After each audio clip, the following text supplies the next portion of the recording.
Hello everyone, Phoenix Knight here. Welcome to the channel, and welcome back to Christmas in Arkham 2022. After last week's Fate of the Elder Gods tournament, our opponent for Christmas in Arkham is all set, and we're facing Shub-Niggurath, the Black Goat of the Woods. We set the scene for the investigators on Friday, so now let's get into the first leg of Christmas in Arkham, Eldritch Horror. First up, let's go meet the Eldritch Horror version of our Ancient One. As you might remember from previous playthroughs of Eldritch Horror, each Ancient One does modify the cultists when they come out. So in this case, the cultists here have no will test, strength -1 or lose 1 health take 1 damage, 1 toughness to kill, and on a reckoning, we spawn a goat spawn or a dark young monster on this space. Then if we spawn a monster, discard this cultist. And on a reckoning, Shub-Niggurath also has a reckoning of her own. Spawn 1 monster on a random space. Then, if there are 10 or more monsters on the board, advance Doom by 2.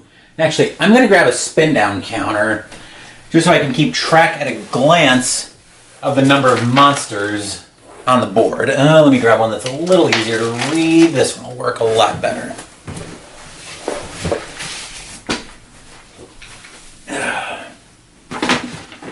Picking up an instruction manual that's going flying, but anyway.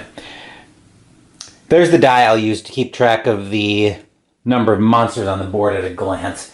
Very handy to have these spin downs. I used to play a lot of Magic the Gathering back in the day, and amassed quite the collection, so might as well put them to use somehow, right?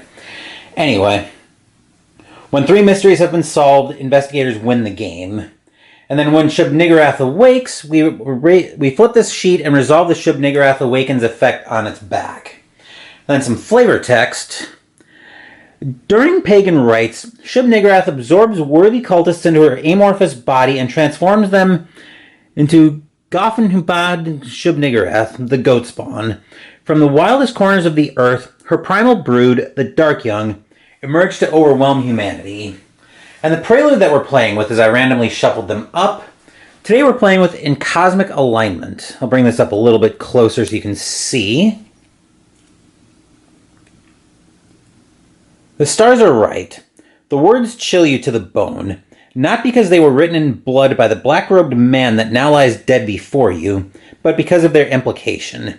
They herald the end of existence, for you, for your friends, and for the earth. The end of everything. During Step 5 of Setup, determine the Ancient One, set up the Mystic Ruins encounter deck, which I did. After resolving Setup, if Syzygy is the Ancient One and it is not, if Syzygy is not the Ancient One, set aside all Cosmic Alignment adventures, then draw the discovery of a Cosmic Syzygy adventure and spawn 1 gate. Ooh, that could end up being a bit of a problem. But we'll do that when we move over to the board to finish final setup. But before we get that far, we do need to go meet our ladies, so let's go ahead and do that. First up, we have Agnes Baker, the waitress. Her stat line might be a little, I think we can see it here. 4 lore, 3 influence, 2 observation, and 2 everywhere else. Observation, strength, and will. 7 health and 5 sanity. For her character action, I'll say it in English one of these days. You can test lore -1. If you pass, gain 1 spell. You may spend 1 health to roll 2 additional dice when resolving a lore test as part of a spell effect. And then some flavor text. I remember another life. 1 of sorcery and conquest. We'll go through her backstory, and then we'll take a look at her starting possessions. She starts in London with a profane tome and a storm of spirits, which we'll talk about. Once, Agnes lived quietly, let me see if I can, taking orders and serving up food at a diner in Arkham, but one night she fell from a ladder, striking her head. After that, she could recall a past life as a sorceress in the ancient world of Hyperborea. Her mind flooded with memories of arcane lore. Amazed by this new magical knowledge, Agnes has traveled to London to learn more about Hyperborea, but is she driven by her own curiosity or compelled by the will of her former self? Okay, that's a little better. Then we'll take a look at her personal story. So this is just another goal that the characters can fulfill during their adventures in this game. In a past life, you try to recall the memories of your past self, but it seems that only in the heat of battle do you draw enough arcane energy to trigger them. When you defeat a non-epic monster during a combat encounter, place that monster on this card. Then, if the total toughness of monsters on this card is 10 or greater, discard this card and gain the Blood Awakened reward. When you have only 1 health, discard this card and gain the History Repeats consequence.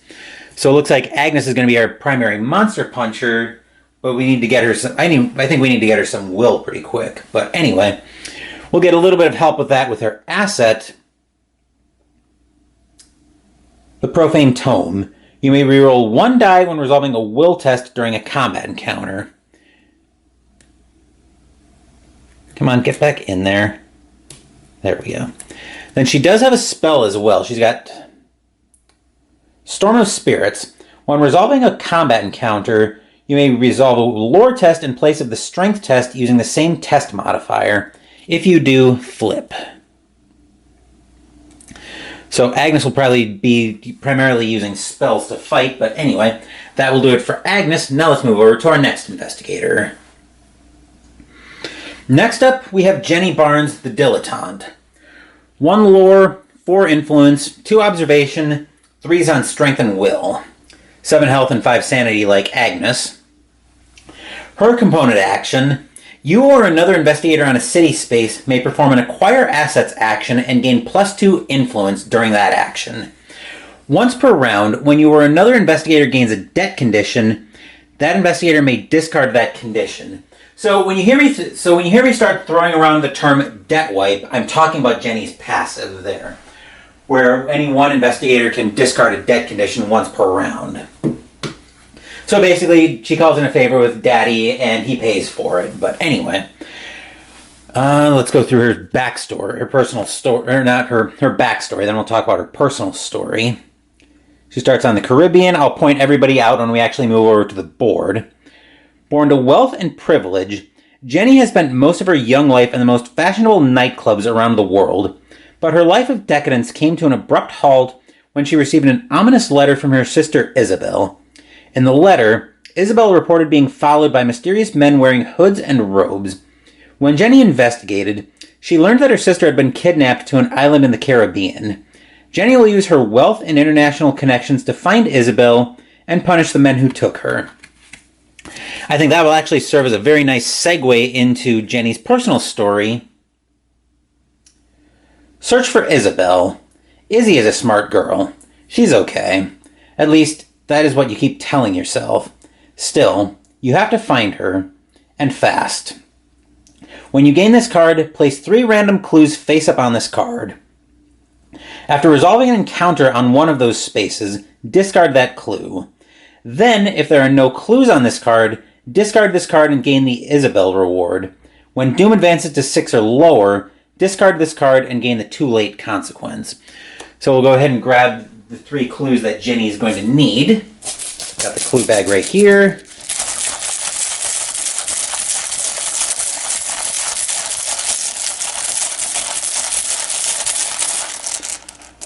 And that should be 3. Okay. So these are our 3 clues today.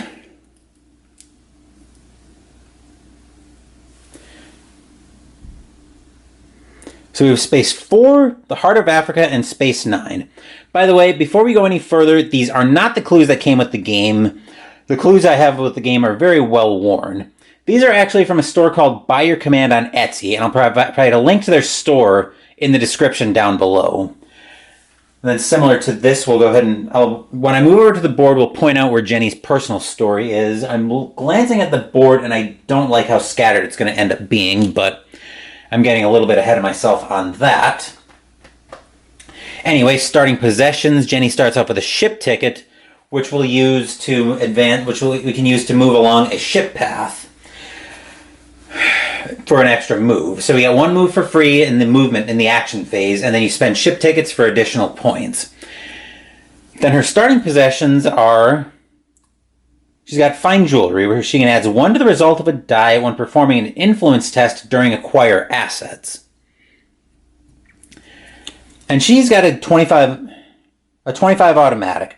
Roll 1 additional die when resolving a strength test during a combat encounter. Now, something I do want to talk about here in Eldritch.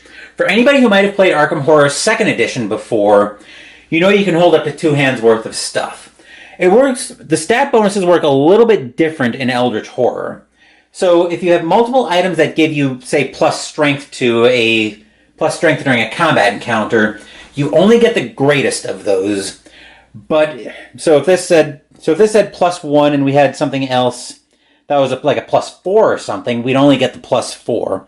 But if we get plus stats, but roll 1 additional die effects stack.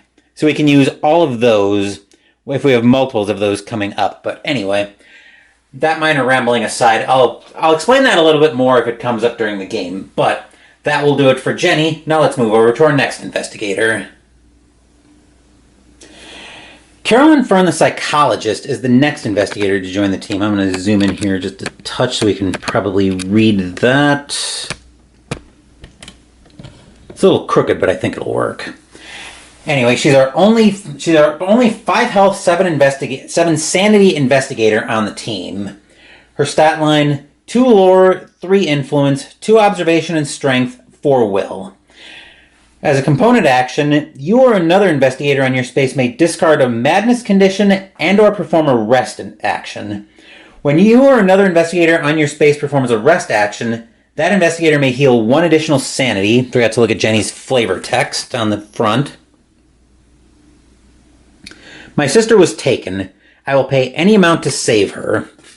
Looking at Carolyn's, the mind deserves peace of mind, not death of the spirit. So actually, Carolyn's passive effect is probably a good bridge to go into her personal story. Final analysis. You look deeper into Malachi's murder, refusing to let it lie. Once per round, when another investigator on your space performs a rest action, spawn 1 clue. Then, if there's a total number of clues in an investigator's possession and or on the game board equal to or greater than twice the number of investigators, discard this card and gain the missing link reward. When another investigator is defeated with 0 sanity, discard this card and gain the growing unrest consequence. So obviously we need to not bite it from sanity, but taking a look at Carolyn's backstory,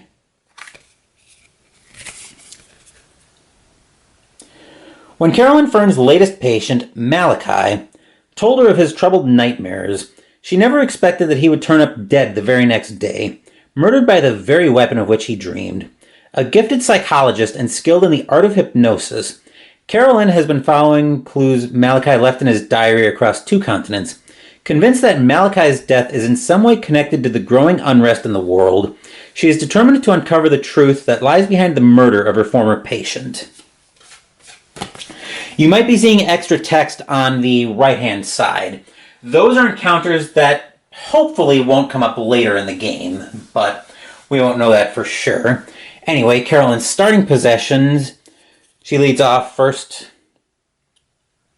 with a dream diary. Gain 1 lore during otherworld encounters. When you perform a rest action, spawn 1 clue. She's also got a unique asset in Death 13. We've seen a different incarnation of this in the card game. But here the way it works, whenever a mystery is solved, retreat doom by 1. So if we can work fast, we can hopefully keep the doom in check. But anyway, that will do it for Carolyn. Now let's go meet our last investigator. Trish Scarborough rounds out the team.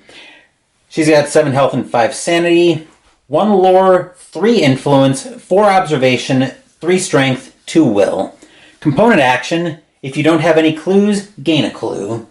If an investigator on your space spends a clue to roll a die, she may reroll up to 2 dice instead. We lie all the time, but the truth is in there. You just have to know how to decode people. And we'll go ahead and look at her backstory next. Trish actually starts with a 45 automatic, which we'll look at in a minute. Everyone expected great things from Trish when she was young. In school, she excelled in athletics and the sciences, but she surprised everyone after graduation by settling into a humble position at a commercial code company.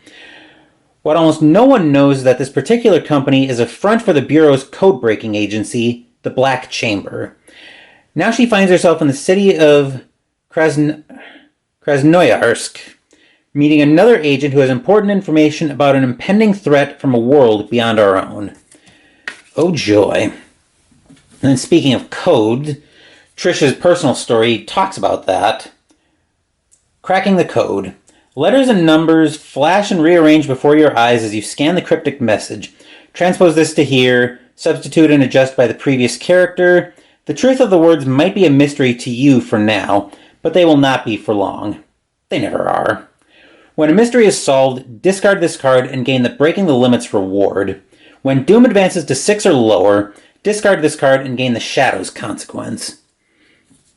So we just need to get through the first mystery, but anyway, that will do it for Trish, that'll do it for all of our investigators. Predictably, in an Arkham Files game, we do have setup that we need to finish, so let's move over to the board. Oh, before we do that, we're not quite ready to move over to the board yet. I forgot to look at Trish's starting possession. The 45 automatic. Gain +3 strength during combat encounters. So this is what I was talking about earlier. If one of our investigators had both of these together, they would be able to use both of them. But if one of them gains another strength item, they'd only get the higher of the two. If it says this, they only use the largest of that. These all stack. But anyway, that goes back to Jenny. That goes back to Trish. Okay, now we're ready to move over to the board and finish setup. Okay, so we've got everybody in shot here. Agnes is up here in London. Jenny's over here in the Caribbean at Space 8. Carolyn's in Rome. And Trish is up here in Central Russia. I'm not even going to try to pronounce the name of that city again. And then in our starting encounters, we have the expedition down at the heart of Africa, which isn't too far from Carolyn, actually. Might be worth sending her after that, but I'm getting a little ahead of myself there. The Mystic Ruins encounter is over here at Space 7, which is very accessible to Jenny. Mostly. We can probably get her there and then maybe double her back to Space 9 next turn, but I'm thinking a little bit ahead of myself because we haven't finished setup yet. So we do need to go and reveal the first reserve. So first up in the reserve, we find a camera for two successes. Once per round, when you spend a clue, you may gain a clue. Then next up, kerosene for 1. You may discard this card to gain +5 strength during a combat encounter.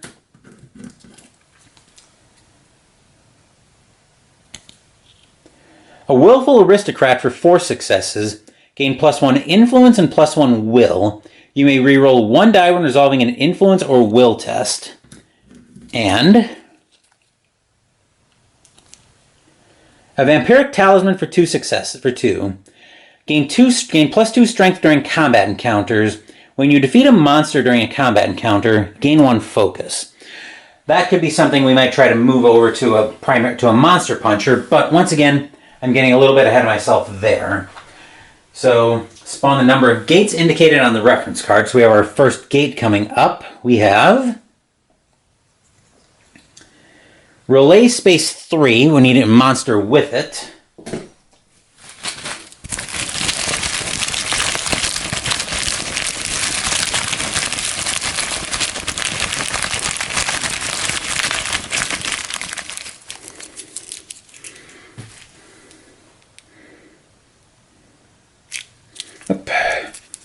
We have a poltergeist right away. Oh, joy. Alright, okay, so so we've got spawn instructions, and we can tell that by the green tentacle up here.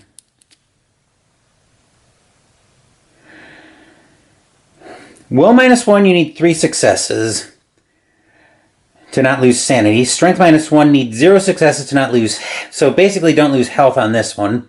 3 toughness to kill it. When this monster is spawned, the lead investigator gains a Bane condition, except we haven't designated a lead investigator yet. When this monster is defeated, an investigator gains a boon condition, so we don't really have a lead investigator right now. But that'll be one monster on the board. Then we place the active expedition, which we did that already. We spawn 2 clues to start with.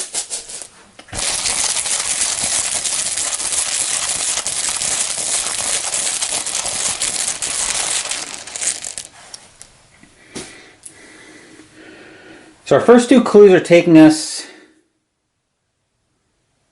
to Space 18 and Buenos Aires. Space 18 is down here at C, Buenos Aires is up here.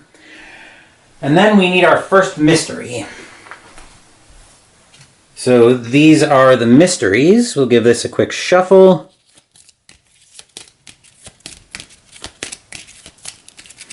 And a cut, and that's our first mystery. So our first mystery, Blasphemy of the Black Goat. The Black Litanies have been intoned, and Yeb has been called forth from the Black Fire to purge the earth in preparation for Shub-Niggurath's arrival. When this card enters play, spawn the Yeb Epic Monster on Space 19. At the end of the Mythos phase, if the Yeb Epic Monster has been defeated, solve this mystery. So I will go into my binder and find Yeb. Okay, and we've got, oh boy.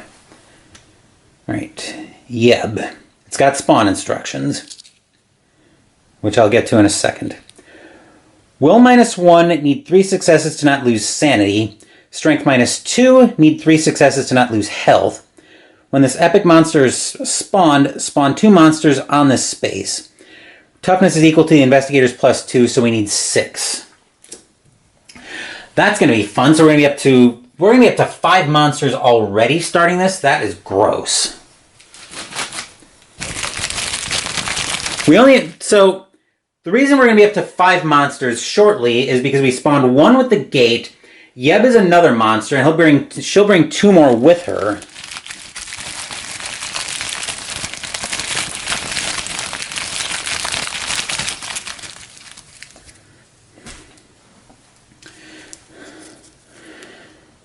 Oh joy, we have a riot up there first.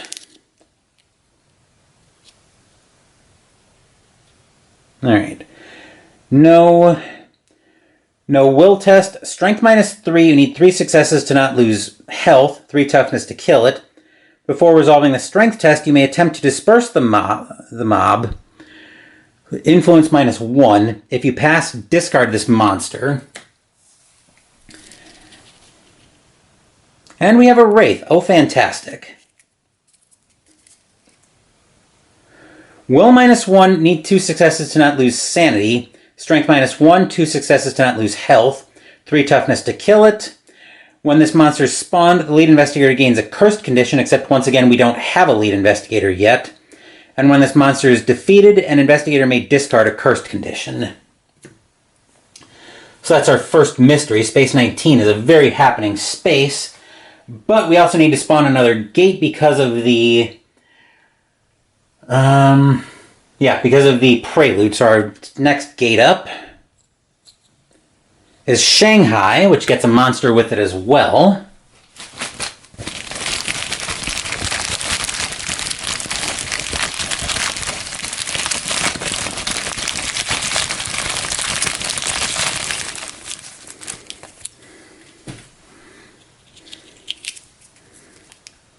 We find a skeleton in Shanghai. Straight will, need 2 successes to not lose sanity. Strength -2, 1 success to not lose health. 2 toughness to kill it. And if you defeat this monster during a combat encounter, recover 1 sanity. So that goes over to Shanghai, and we are already up to 5 monsters on the board. Good grief. Anyway, we're into our first investigation phase now, and I think our first investigator will be...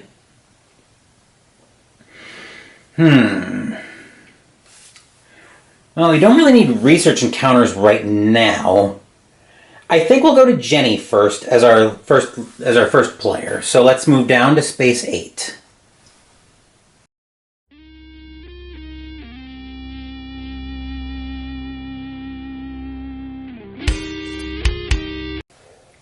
For action 1, I'm going to move Jenny down to this Mystic Ruins encounter so I can plan on doing that next round. Then she's going to use her component action, but I'm actually going to let Trish acquire some of these assets.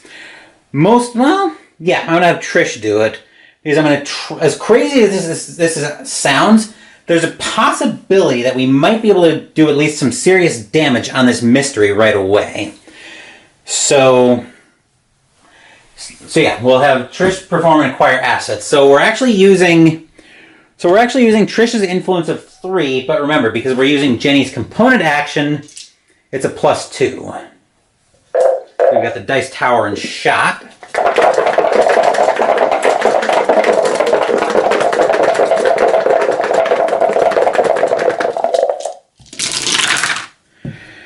We have 2 successes in there, which isn't terrible.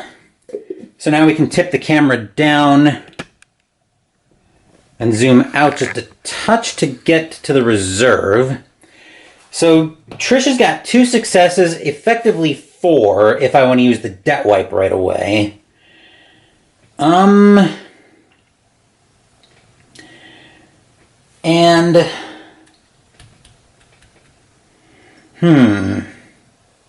do I want 4 right away? I don't think I do yet. I think I'll have Trish just grab the Vampiric Talisman for now. And then replacing that in the reserve will be an Occult Tablet for 3 successes. Gain 3 lore gain +3 lore when resolving spell effects. When you perform a rest action, you may test lore. If you pass, you may spend 1 sanity to gain 1 clue. That could actually be potentially useful, but I'm going to get this out of shot. But anyway, that will do it for Jenny. She will get our one with the really cool lead investigator token. I mostly use that just to keep track of the order in the action phase, so I can keep sequencing straight in the encounter phase. But anyway, that will do it for Jenny. Our second investigator this turn will be, I think it'll be Carolyn, and we'll move back over to Rome. Action 1 for Carolyn will be to take a focus, which is good for a reroll on a die. And then action 2 will move her down to the pyramids. I'll have her plan on going after the expedition encounter at the heart of Africa. Then where do I want Trish and Agnes to go? I think spawning more clues wouldn't be a terrible idea. So I'll have Agnes stay put in London for now. So Agnes will get so Carolyn got the 2. Agnes will get the 3.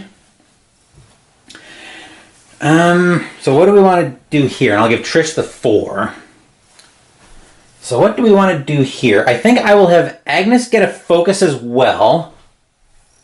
And then that Occult Tablet could actually be really good for her.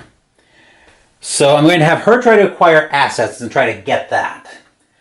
I definitely need more will options as well for Agnes, but I think we can tip the camera up just a touch. There we go. So Agnes is rolling 3 dice.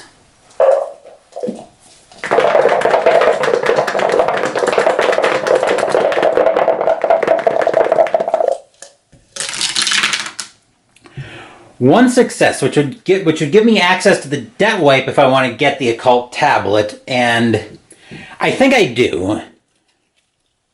So we'll give Agnes the Occult Tablet.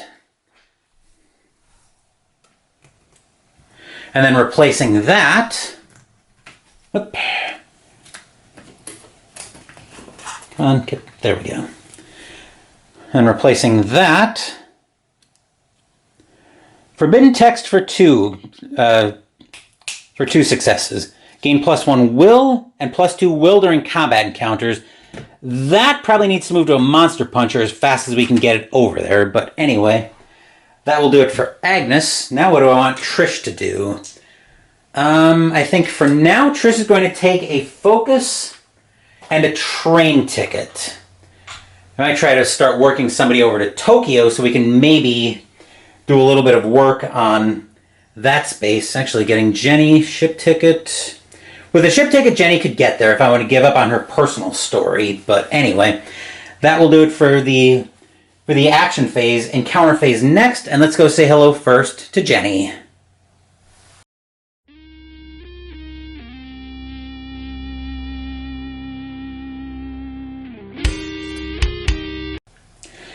Jenny's doing the Mystic Ruins encounter. Okay, come on.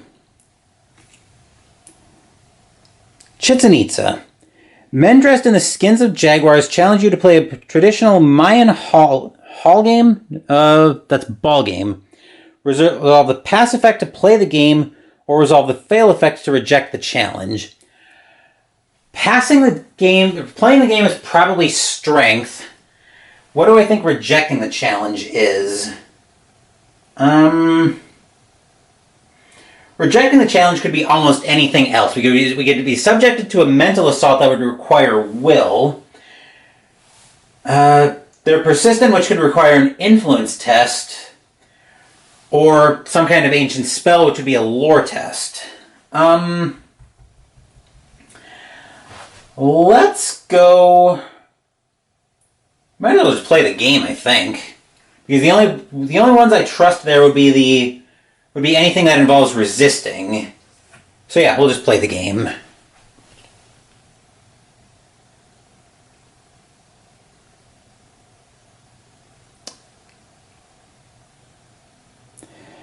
The game is physically exhausting. Strength -1.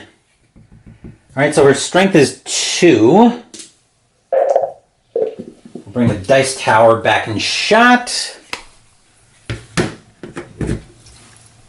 Yep, we got it there.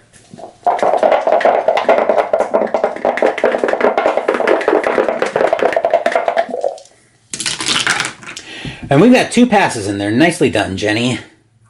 I'll move the dice tower over here because I think we can... I'm going to have to figure out where I want to actually put that. I think that will work for now. But anyway, coming back to the encounter. Excuse me. If you pass, your victory compels the men to perform a ritual for you. Move the omen to any space of the track without advancing doom. Nice. So I think I will advance to the... I'll advance clockwise 1, counterclockwise 1 actually to the blue constellation. Because remember, we moved that to any space without advancing doom.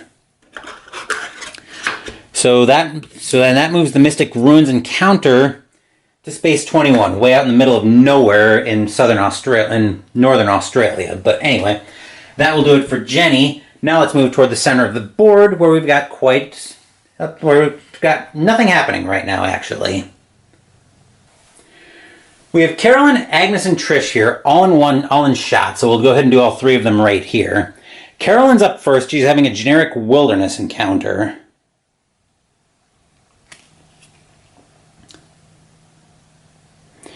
You search through a series of labyrinthine tunnels to find a legendary lost treasure. Observation -1. Her observation is pretty rubbish. At 2, -1 is 1, and we've got to focus if we want to use it.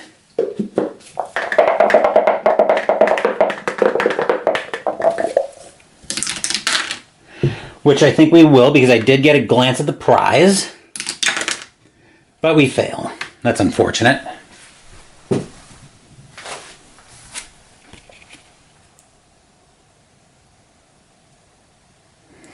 If you fail, noxious gases in the cave damage your lungs, impair strength. That's a bit of a problem, but Carolyn's not usually a strength-based monster puncher anyway.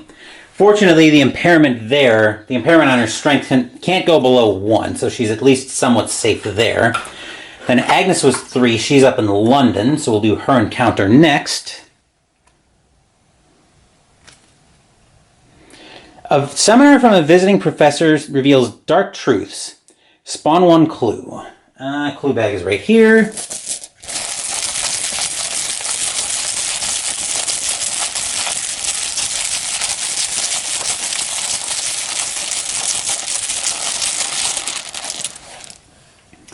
And we spawn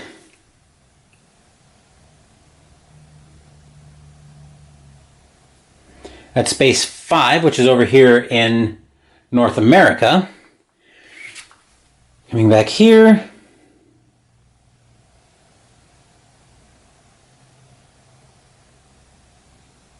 Come on.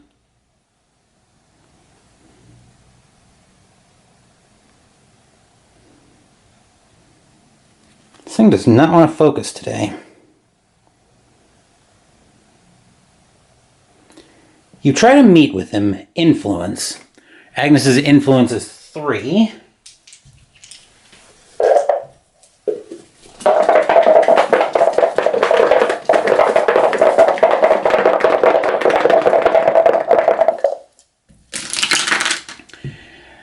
And she will spend a focus as well. And fail as well. We're off to a great start, ladies.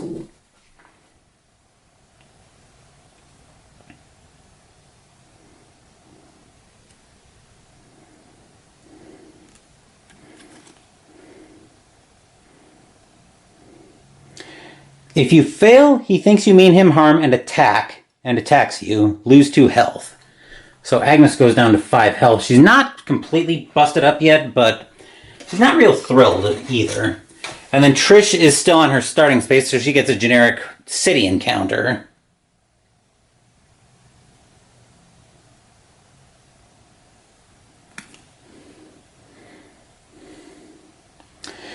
A notorious crime boss offers to sell you valuable information.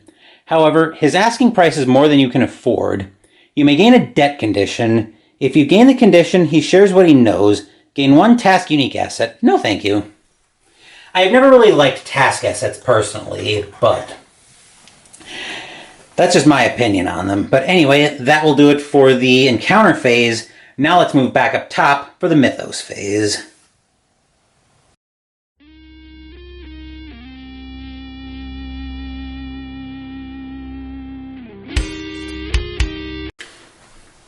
We're off to such a delightful start on this game, with 2 of our encounters being failed, and, well, one of them being a do-nothing, and, well, 2 of them, we had one somewhat good result with advancing, with moving the Omen counterclockwise, so we didn't have to worry about Doom for a little while. But anyway, our first Mythos card is a yellow. Oh joy. So we move the Omen by 1, which brings us to a green Comet Gate. No green Comet Gates on the board. Then we go through Reckoning. So monsters, all clear there. Ancient One spawns a monster on a random space. Here we go. What's it? Formulas? Yes. Spawning a monster on the Himalayas.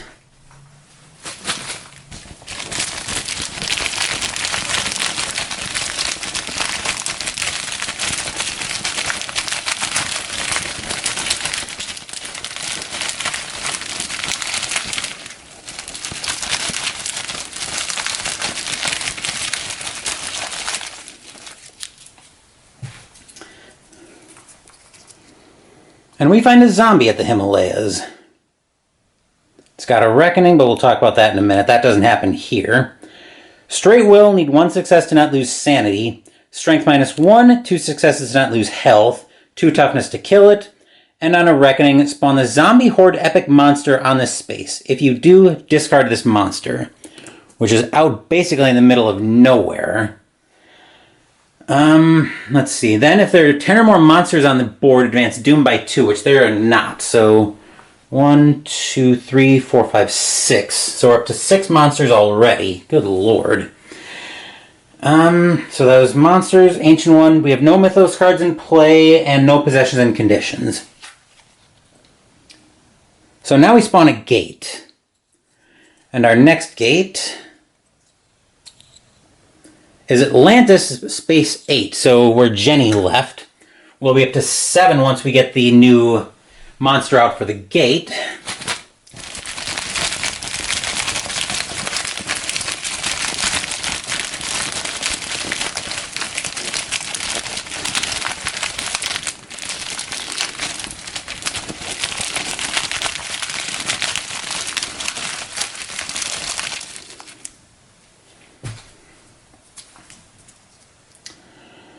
We find Serpent People.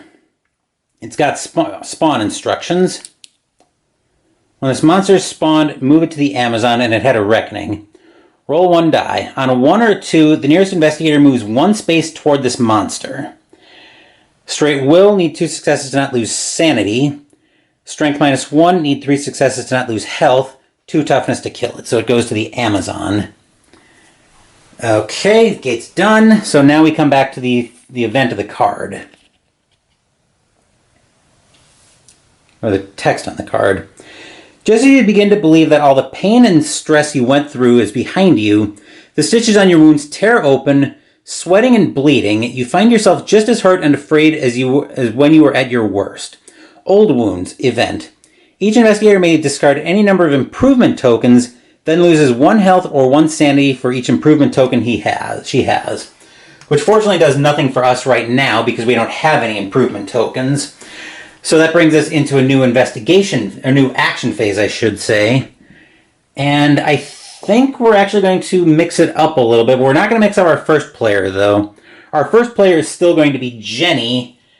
And I think we'll need to stay up top for this, for Jenny's actions.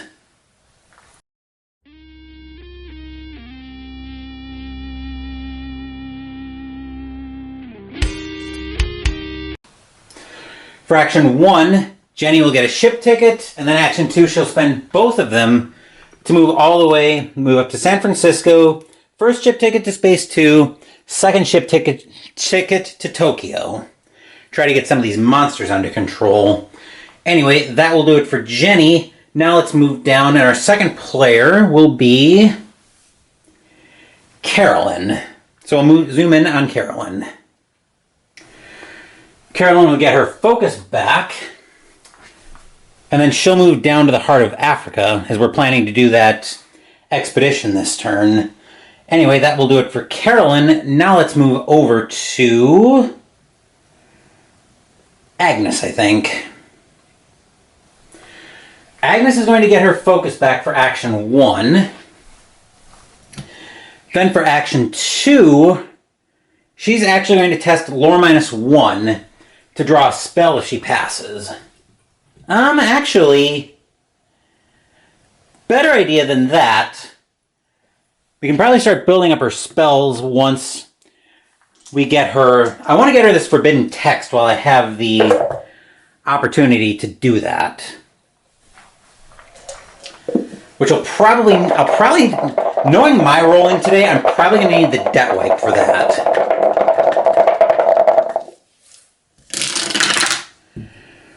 That's 1, which would give her... Actually, I'll give her the kerosene and the forbidden text, which wouldn't be a terrible idea. So yeah, I think we'll do that. I think we'll use the debt wipe here to get the kerosene. Trish, I think, is probably... Do I think she's going to need the kerosene? If I'm planning on sending her after Yeb right away, which is probably a terrible idea... Actually, I think Trish is probably the one who's going to need the forbidden text. So I'll just have Agnes grab... the... Yeah. I did not think this through. I was thinking I was going to send... Well, Trish has already got a couple of weapons. But... Yeah, I think we will just have Agnes...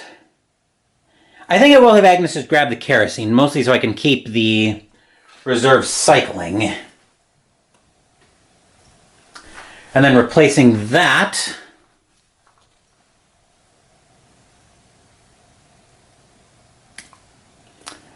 will be an intelligence report for 3 successes. When you gain this card, immediately gain 2 clues, then discard. So anyway, that will do it for Agnes. I don't think I'm going to send Trish into that mess right away. What I will do instead... Actually, I'm going to employ a similar strategy to what I did with Jenny. And she's going to have the same destination. So she's going to get a train ticket. And then, yeah, this works. Then Trish will spend both of her train tickets to go down and join Jenny in Tokyo. So the ladies are going to throw a Tokyo party. Anyway, that will do it for the action phase. Now we're into the encounter phase, and we'll move down to Jenny in Tokyo.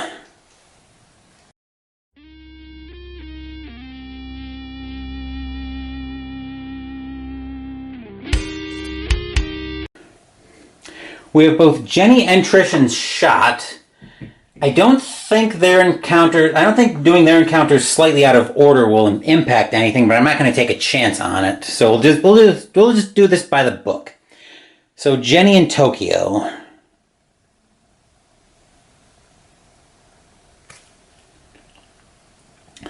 Shizuku with Typhoid offers you a deal. Gain 1 random service asset from the deck. So we'll take from this deck. I'll just pull the first service asset I see. Not real happy to see that, but oh well.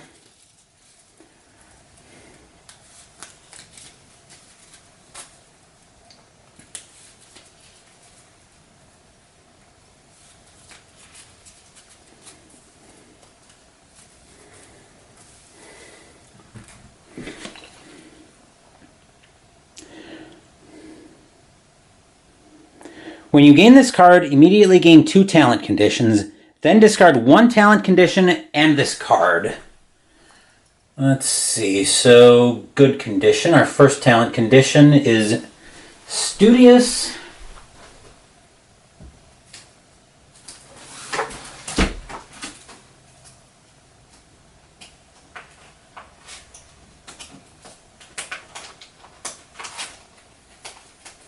Sorry, I'm doing all this off camera. I've got everything organized in a binder, or in binders. And our second one is Relentless. Here we go.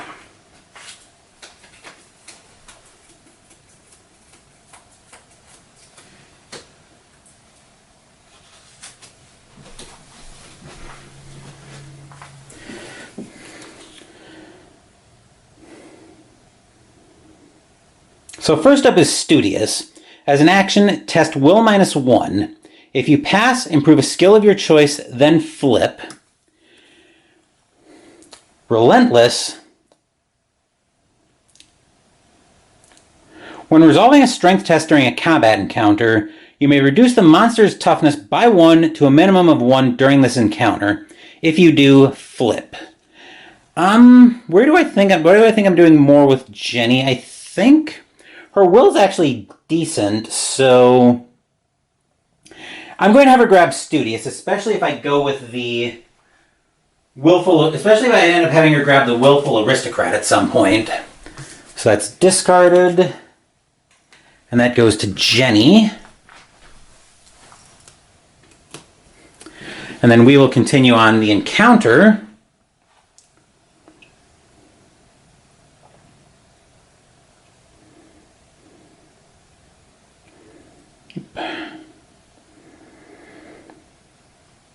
You help care for him as he recovers, but risk being infected yourself. Strength -1. Oh, fantastic. So that's a result of, so that's 2 dice.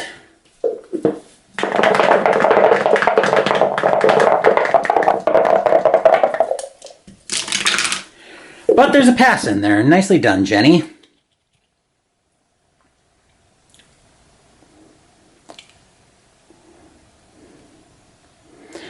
If you pass, he aids your cause.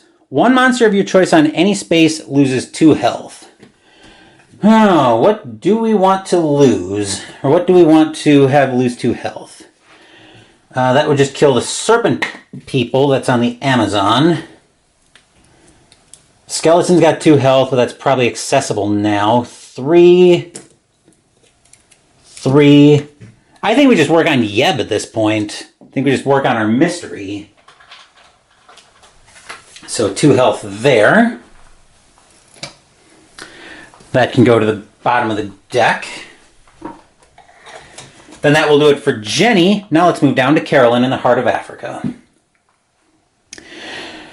We can bring the dice tower and shot a little bit more. That'll work. Carolyn is doing an expedition encounter. She's going on an African safari. That should be in the Himalayas. Suddenly, you are surrounded by leopard men. They quickly capture you, tie you up, and take you back to their village. On the way, you try to free yourself from the rope that binds you. The ropes that bind you, strength. We just impaired Carolyn's strength last turn. This is unfortunate.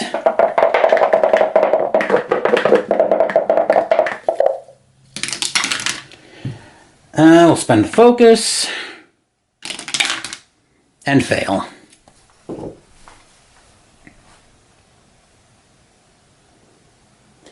Your escape attempt does more harm than good. Gain a leg injury condition. Ouch. I probably shouldn't have spent on that, but... leg injury.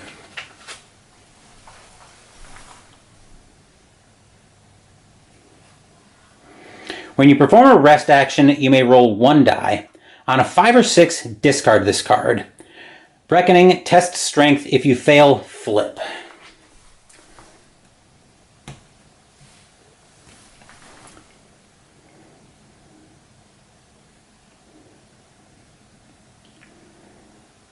Come on.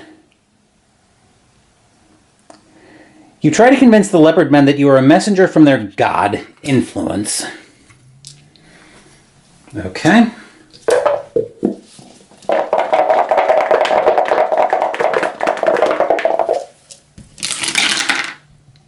There's a pass. Not much better, Carolyn.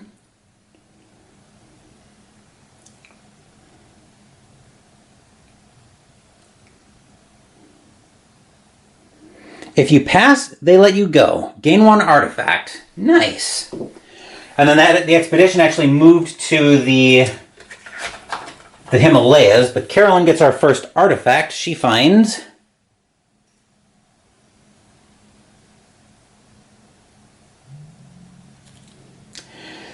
the milk of Shub-Niggurath. How appropriate. As an action, test will.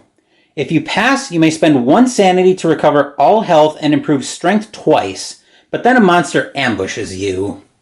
All these monsters, kind of problematic. But anyway, that will do it for Carolyn. Now let's move up to Agnes, who still hasn't left London yet. Let's see what our friend Agnes is getting up to in London.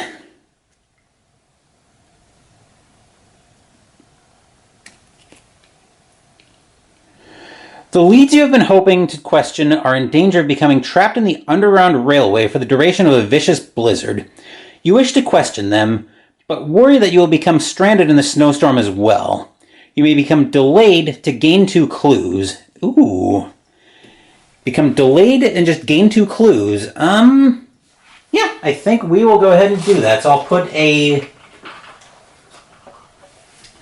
we'll just put one of these on Agnes to remind us that she's delayed, and she gets 2 clues.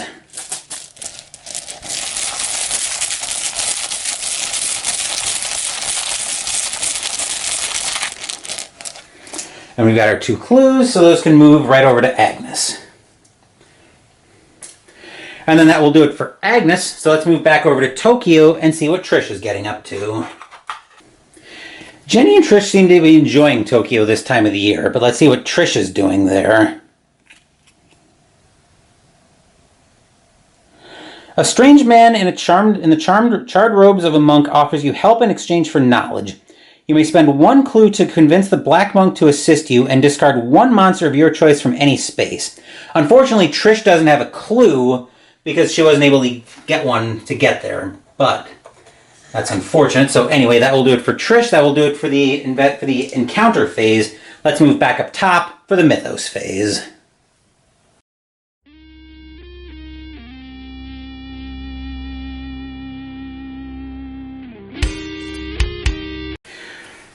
Our next card from the Deck of Doom is our first rumor. Alright, so we start off by spawning clues. We get 2 of those.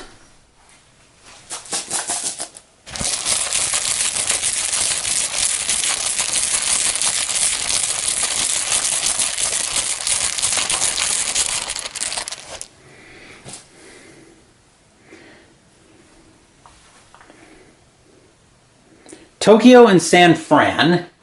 We don't really need clues right now, but always good to have those available.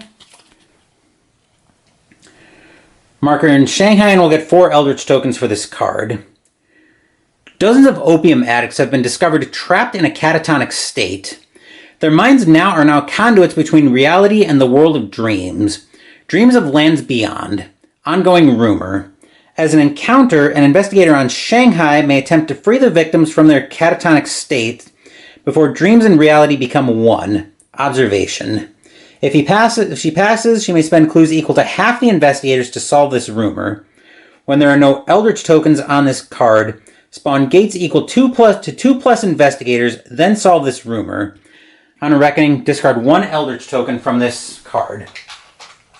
Spawning 6 gates sounds catastrophic. So I think we need to change Trish's plan and probably set her to dealing with this rumor. But anyway, that will do it for the Mythos phase. Investigation phase up next. And I think we'll stick with, well, let's move that to the Himalayas. I think we'll stick with Jenny as our first player. So we'll move back down to Tokyo.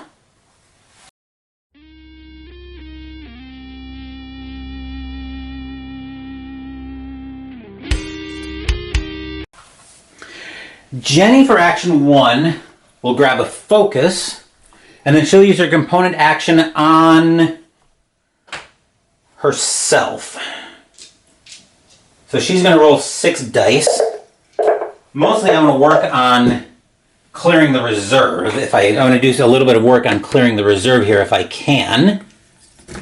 We have the dice tower, yep.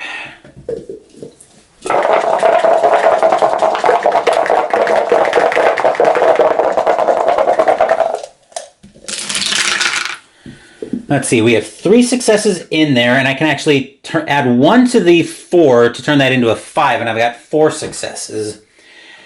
Effectively 6 if I want to use the debt wipe as I'm looking at the reserve, and I think I do. So I will have her grab the Willful Aristocrat and the Forbidden... and the Forbidden Text. So she gets +1 Influence and +1 Will, and gets to reroll the die when resolving an Influence or Will test, and +1 Will or +2 during combat encounters. So now we need 2 replacement assets. Jenny finds Lodge Disciple, gaining +1 Lore and Influence. You may reroll 1 die when resolving a Lore or Influence test. And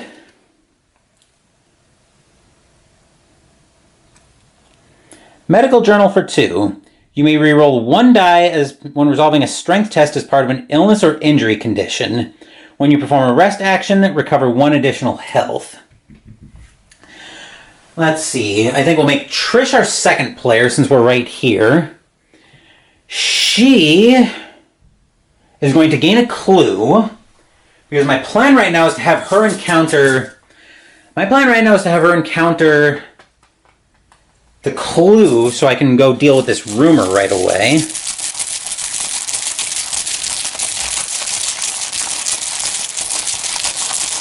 So we'll get a clue for Trish because that's her component action. And then for action 2, there's all some expensive stuff out there. I'm going to ever just get a... I'm going to just going to take a focus. That will do it for Trish. Now let's move over to Carolyn as our third investigator. Action 1, Carolyn's going to move down to space 15. Action 2, she's going to take a focus. Nice and simple for Carolyn. And then Agnes's turn consists completely of standing up and becoming undelayed. So anyway, that will do it for the investigation, for the action phase. In counter phase, let's move up to Jenny and Trish in Tokyo.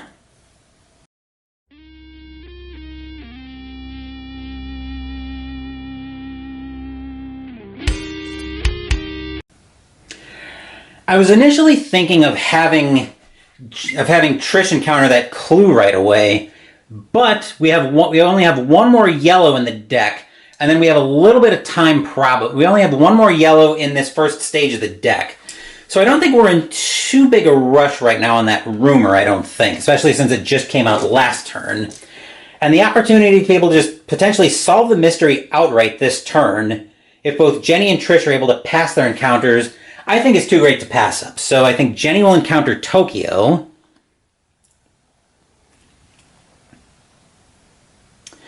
You hope to convince Goto Shinpei, the Minister of Home Affairs, that occult forces endanger Tokyo. Influence. Which we just got the willful aristocrat for Jenny, so that gives her an influence, and we can re-roll a die on an influence test.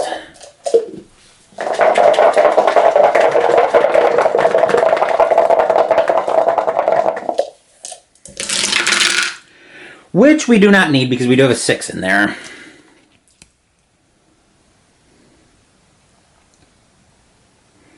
If you pass, he'll do anything to help. Gain a funding condition. Alright, so we will go find a funding condition.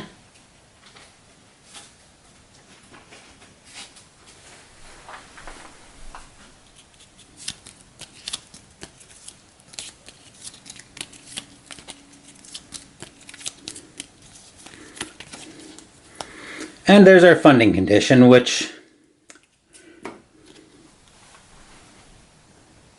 you may discard this card in place of gaining a debt condition or to discard a debt condition. If you're on a city space, you may flip on a reckoning, which translates to next reckoning, Jenny is probably flipping this card. Because I don't expect that she's moving from Tokyo for a while. But, come on. There we go. Alright, so those are gone. We haven't discarded the encounter yet. That will move to the bottom of the deck. And then Trish will do the same thing. Trish will have a Tokyo encounter as well.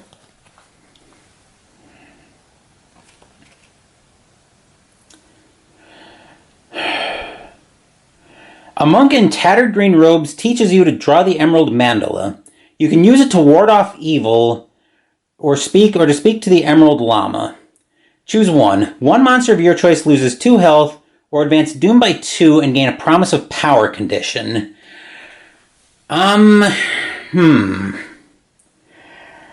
This is a tough choice.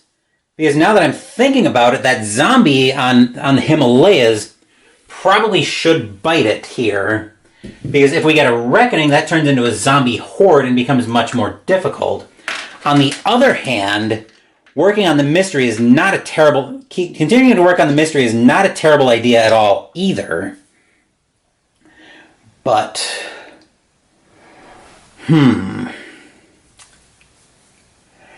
But yeah, I don't think letting that zombie turn into a zombie horde is a good plan. And if Jenny and Trish are probably staying on Tokyo for a while, I think I'll just go ahead and take the zombie out.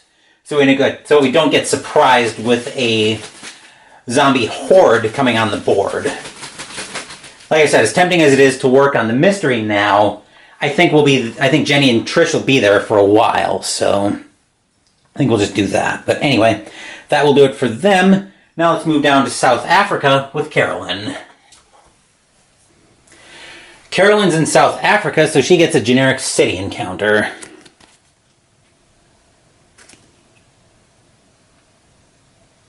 A group of intimidating syndicate members demand you pay them for protection. You offer the well-dressed men what you can afford. Influence. which for Carolyn is 3.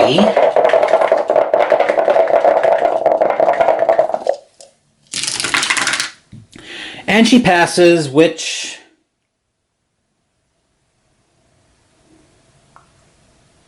avoids bad stuff, which bad stuff had already happened to Carolyn in Africa, in the heart of Africa, so double leg injury is not a thing in this game. But anyway, that will do it for Carolyn. Now let's move up to London for Agnes. Agnes will have yet another London encounter. Harry Price tells you of an arcane legend. Gain 1 task-unique asset. Blast it. Let's see. Task. Bury them deep.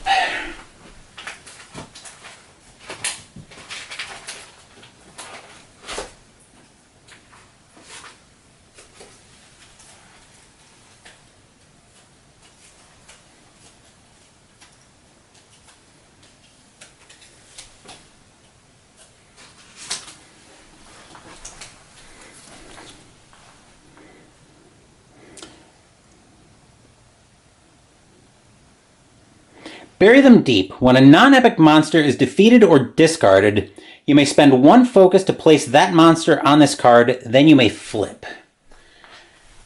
Okay, so I'll put that here, I guess.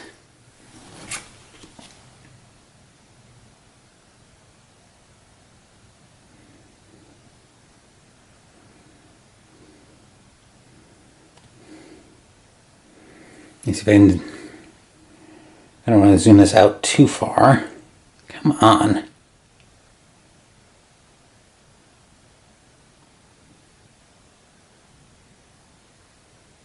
Bring this in here and see if it'll zoom out. Oh, that helped immensely.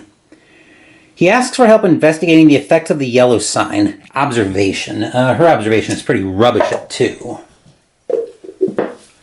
And we can zoom back in on the dice tower.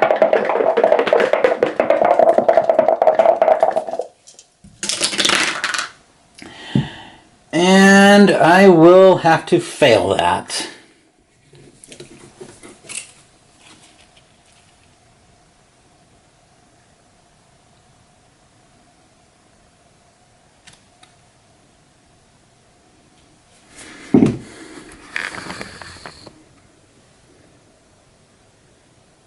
Come on.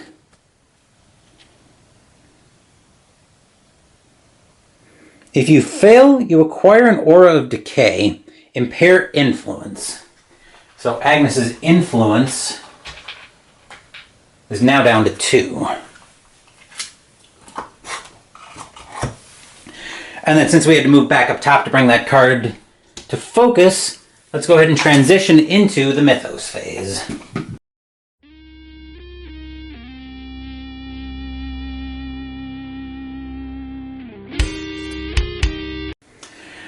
Alright, let's see what the deck is doing to us this time.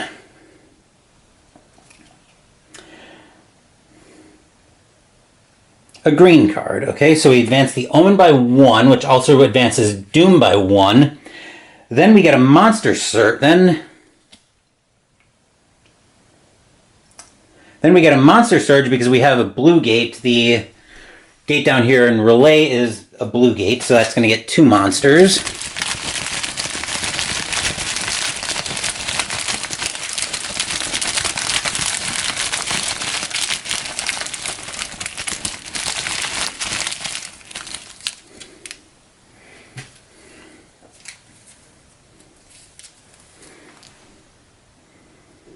So we end up with a Leopard Man and a Leng Spider. We'll look at the Leopard Man first.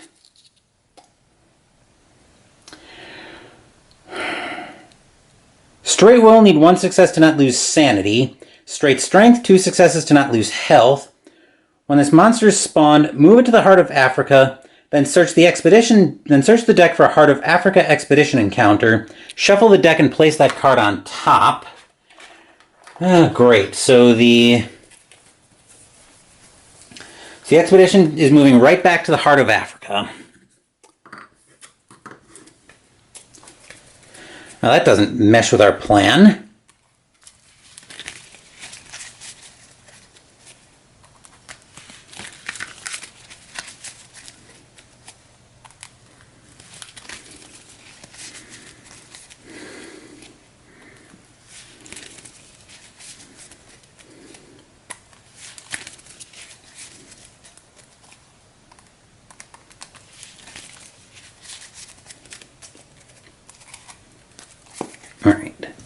And that goes on top.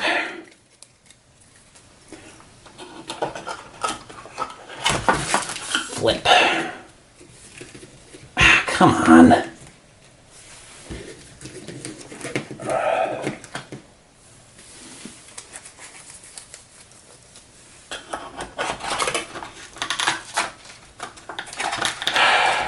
Wait a minute, did something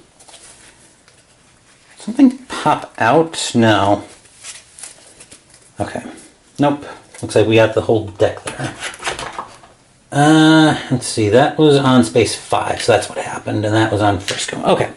Now that we got that straight, we've got a length spider to look at. That is staying in relay. Straight will, 2 successes to not lose sanity, 3 strength -1, 2 toughness to not lose health, 3 toughness to kill it. And if you fail the will test, don't resolve the strength test, and you don't resolve any other encounters this round. Fantastic. And then we need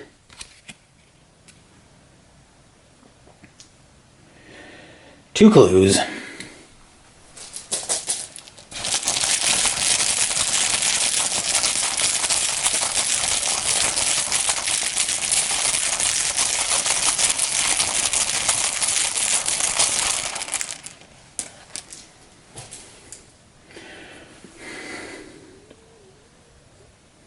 Spaces 1 and 7 get clues.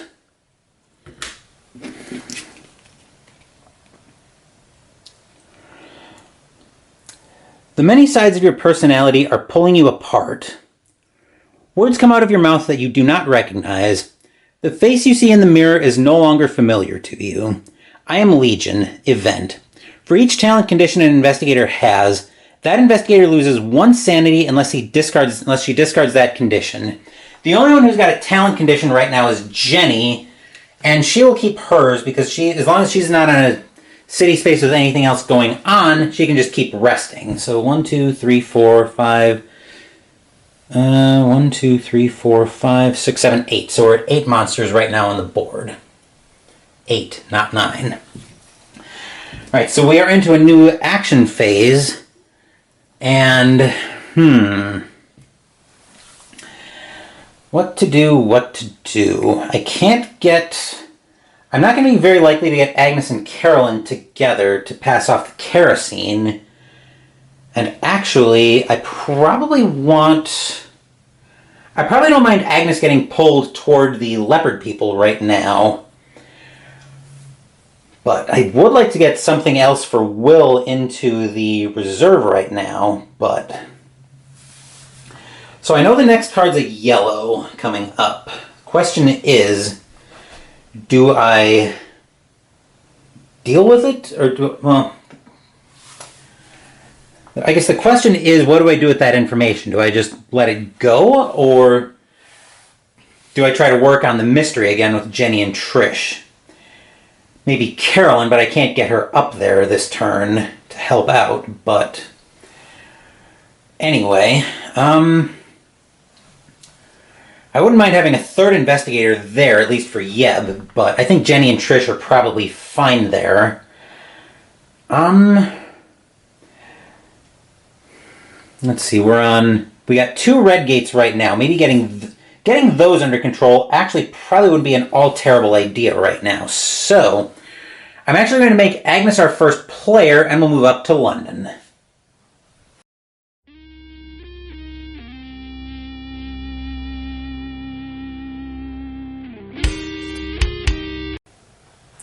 Agnes has finally decided she's getting tired of London, so she's going to get a ship ticket for Action 1, and then Action 2 she'll spend it to move down to Space 8. She gets the 1 free move to Arkham, and then spends her ship ticket to go to London. Anyway, that will do it for Agnes. Our second player will be, I think it will be Jenny, actually. I think Jenny will test her Studious. That's a will -1, and she gets a reroll. So she's at a 4, -1 is 3.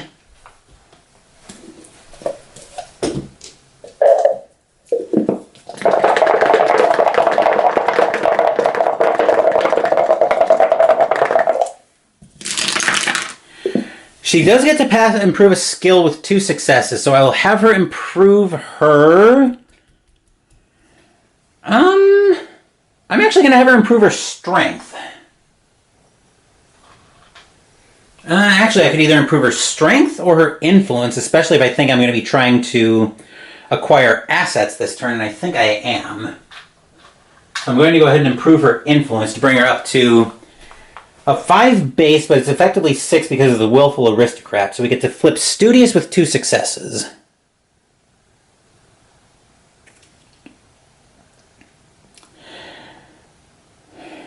Your exhaustive studies have left you emotionally drained. Lose 1 sanity. So we do need to actually keep an eye on that. And then Jenny will use her a component action on herself. So 5, 6... She's actually rolling 8 dice on this, and she has a reroll. So 3, 6... We could definitely work on clearing the reserve. We could potentially work on clearing the reserve here.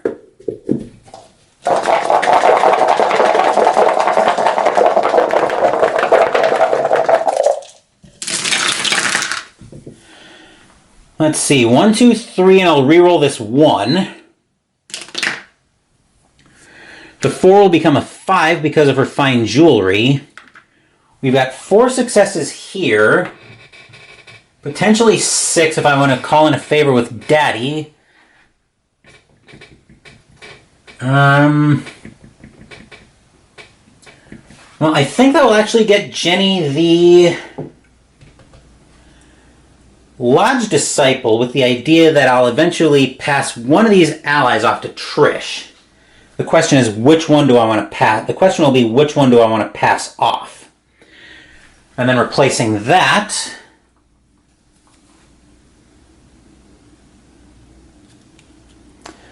will be Genealogy Research for 1.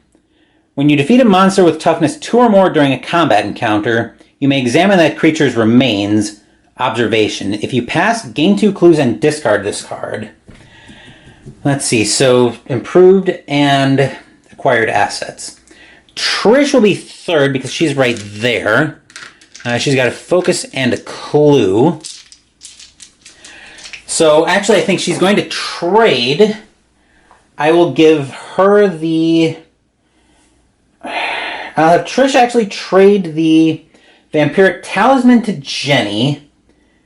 In return, she'll take the Lodge Disciple and the Forbidden Text.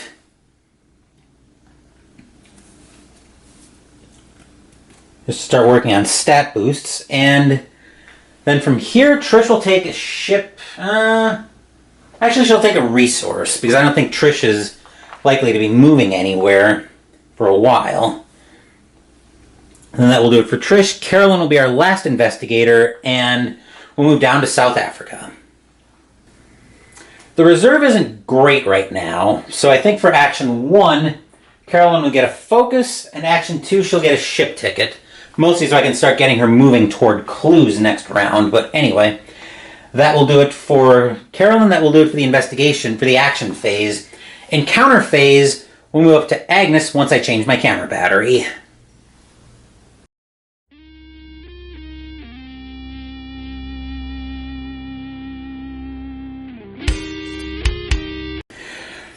Agnes is going to encounter the gate, because I definitely don't want to start flying up the Doom track with red gates.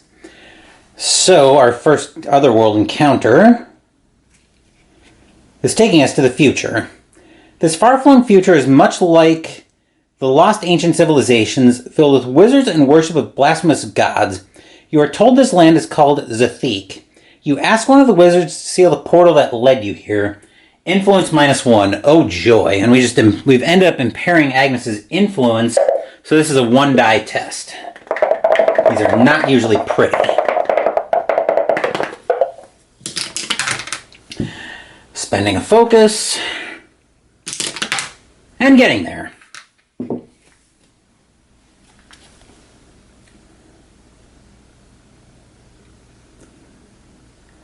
The wizard obliges. Close this gate. Very nicely done, Agnes. But we see more.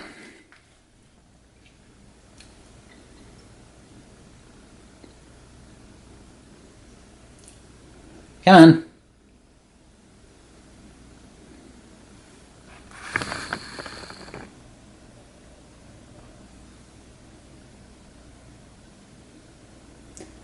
In return, he asks you to interpret an ancient book, lore -1. Fortunately, Agnes is good at lore, so let's see what we get here.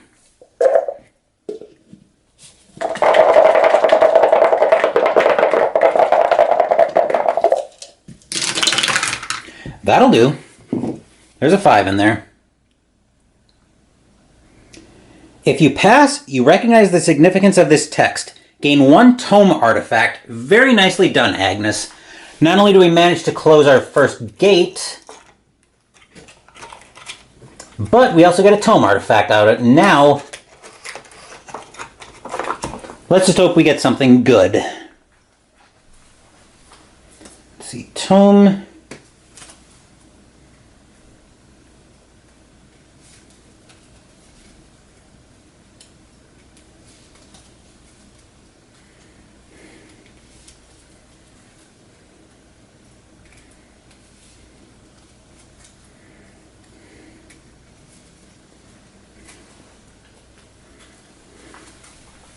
Alright, so those are shuffled and cut.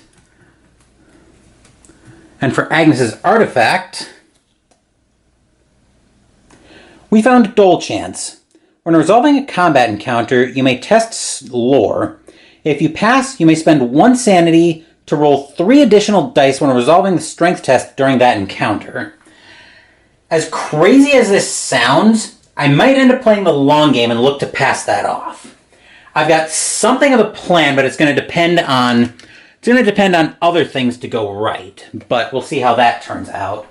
Anyway, that will do it for Agnes. I don't know why I'm bringing the dice tower in that direction, because we need to move over to Tokyo next for Jenny and Trish.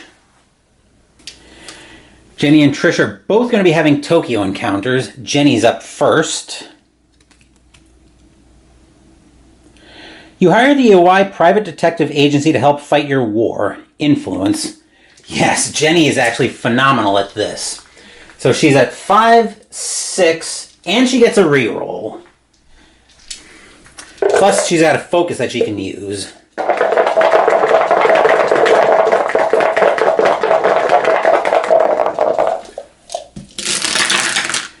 Rerolls, not needed.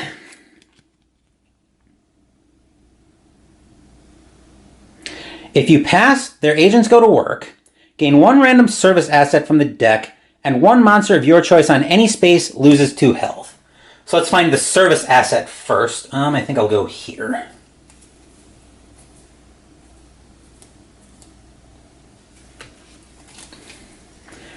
That's moderately helpful. I would like to maybe see it a little later, but I guess I can't be picky about when I'm getting it.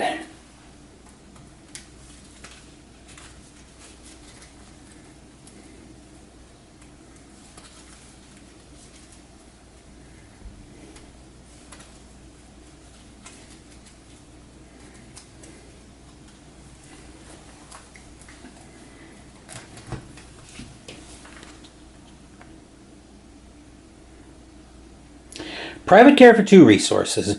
When you gain this card, immediately recover all health and all sanity, then discard. So that's gone. Jenny goes back up to full sanity. And the monster of our choice that's going to lose 2 health. Yeah, I think we're just going to put 2 more damage on the... We're just going to put 2 more damage on Yeb. And then Trish's encounter...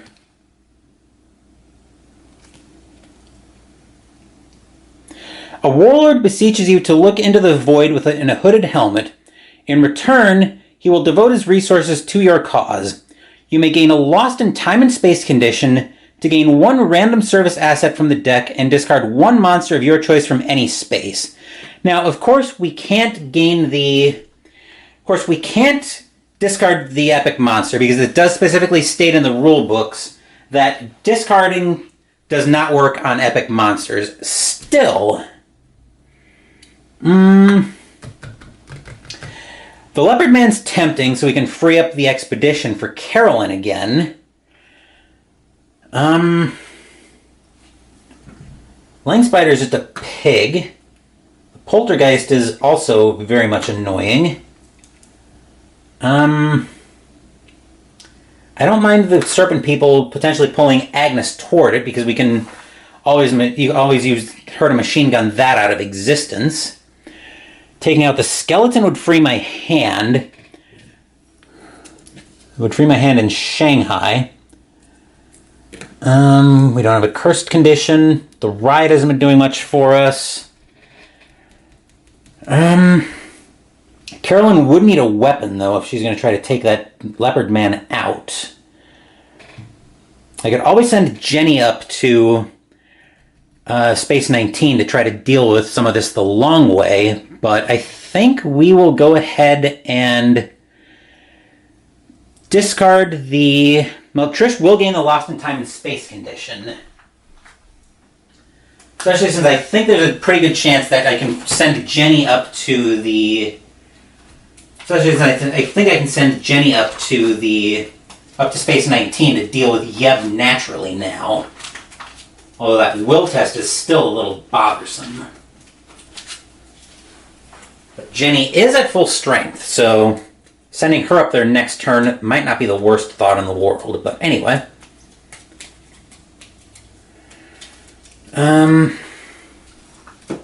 Alright, so Lost in Time and Space. Remove your investigator token from the board. You are unaffected by other game effects and can't move or perform actions. Instead of resolving an encounter, flip this card. And I think Trish will discard the Wraith. Give that a nice shake-up. Because Jenny can probably disperse the riot with her influence of 6 and a reroll. Yeb might be a little bit of a problem, but we can probably deal with that in the grand scheme of things. But anyway, that will do it for Trish. Now let's move down to Carolyn. Another generic wilderness encounter for Carolyn coming up. At a ring of toadstools, you choose a gift to leave for the strange creatures that live here. Lore. Her lore is actually 2, which is pretty bad.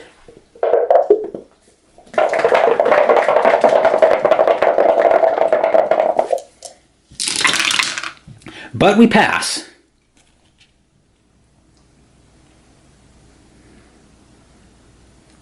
If you pass, they visit you in your dreams, gain 1 glamour spell. Oh, I do not like these glamour spells usually. Especially with Carolyn having a lore of only 2. Spell, here we go, and glamour we get Find Gate.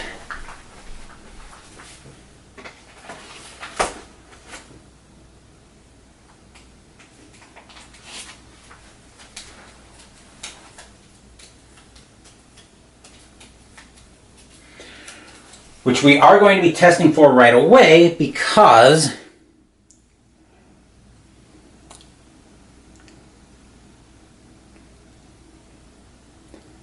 Find Gate lets us play with the top of the gate stack revealed, but on a Reckoning we test lore and flip. So on top of the gate stack we find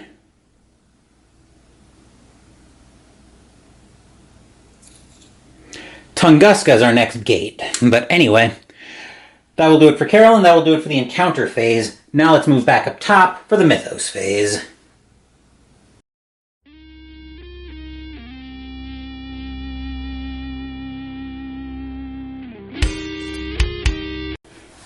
I have the Dice Tower in shot because I know I'm going to be doing some rolling on this. In probably the most anticlimactic Mythos card reveal in the history of Mythos card reveals, we have a yellow.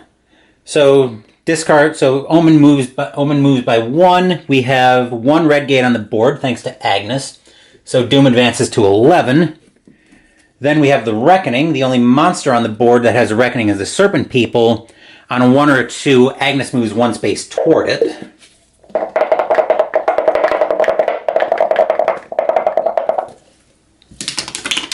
That's a 6, so Agnes stays put. Let's see, monsters, Ancient 1, so we spawn a monster on a random space. Space 11, which is actually down here by Carolyn.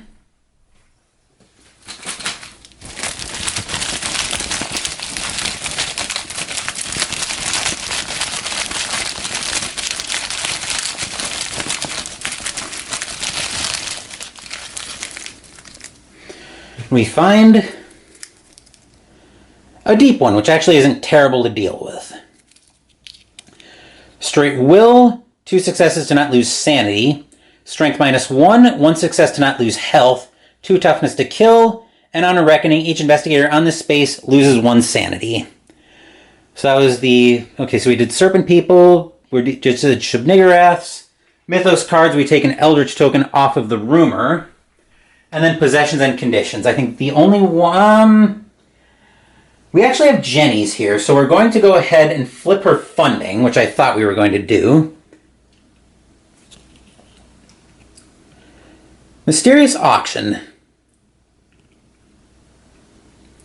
Through a series of odd occurrence encounters, you have earned an invitation to a most curious auction. Strange relics from ancient times and places are being sold off to the highest bidder. Just one of those curios could be of great use to your cause. Gain 1 artifact, then discard. Nice! So our patience with the... Well, it wasn't exactly patience. It was more like parking ourselves in Tokyo for a bunch of turns paid off. And Jenny flips to find... Migo Braincase. You and another investigator may trade possessions. In addition, she may move to your space. If she does, move to her previous space.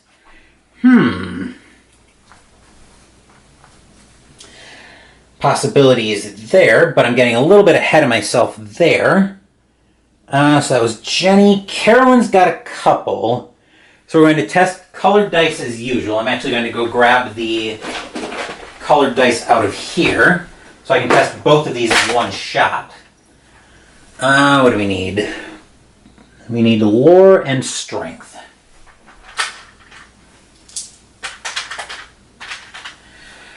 Okay, so I'm going to use purple for my leg injury and green for the gate. This way I can test both of these in one shot.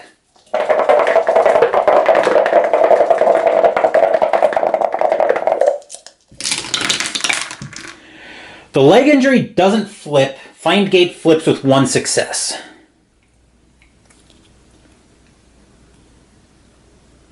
You can safely locate where rifts will form from great distances away. No additional effect. Okay, so that's all handled there. All right, and then the last step here is to spawn a gate. So we spawn Tunguska.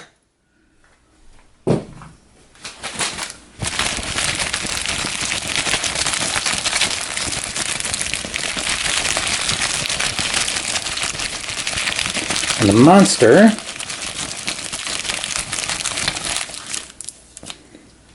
is going to be this one. Ravenous Gug. It's got a reckoning. Oh joy. Will -1, 3 successes to not lose sanity. Strength -2, need 3 successes to not lose health. 5 toughness to kill it. When resolving the strength test, roll 1 fewer die for each sanity lost during the will test. And on a reckoning, move this monster 1 space toward the nearest city space. So fortunately, it'll just get to central Russia. 1, 2, 3, 4, 5, 6, 7, 8. So now are we still at 8? 1, 2, 3, 4, 5, 6, 7, 8, 9. So we are at 9. Okay. Anyway. The flowers in your hotel have begun to wilt at your touch. The dogs in the street now whimper and cringe as you pass by. No matter how elegantly you dress, strangers look upon you as a leprous beggar.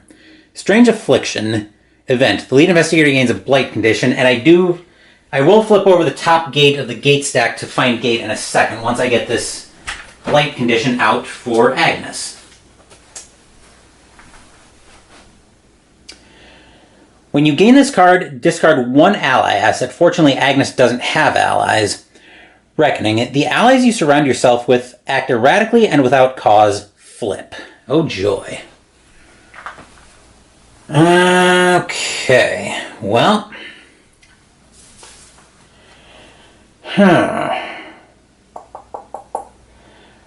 Right. So that'll bring us back into a new investigation phase, or a new action phase. I keep calling it investigation phase interchangeably because I'm just so used to how it works in the card game, but anyway. Who is our first player going to be? I can get Carolyn up to Tokyo and clear her personal story, which wouldn't be a completely terrible idea. Well, I can give Trish the 4 because she's lost in time and space. She won't be doing anything this round. Question is, we're solving the mystery this round. I'm sure of that. The only question is how.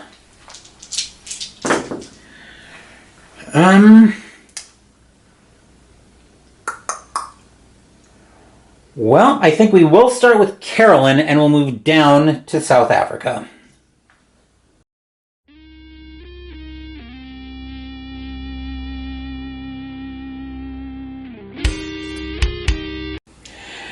Alright, so Carolyn will actually get a ship ticket for Action 1 and then spend both to move, I think this works, 17, 20, yep, Tokyo. So Carolyn will join Jenny in Tokyo.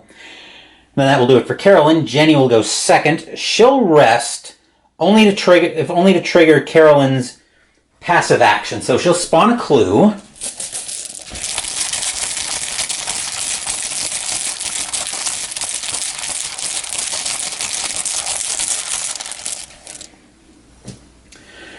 Which will go to London. It's up here.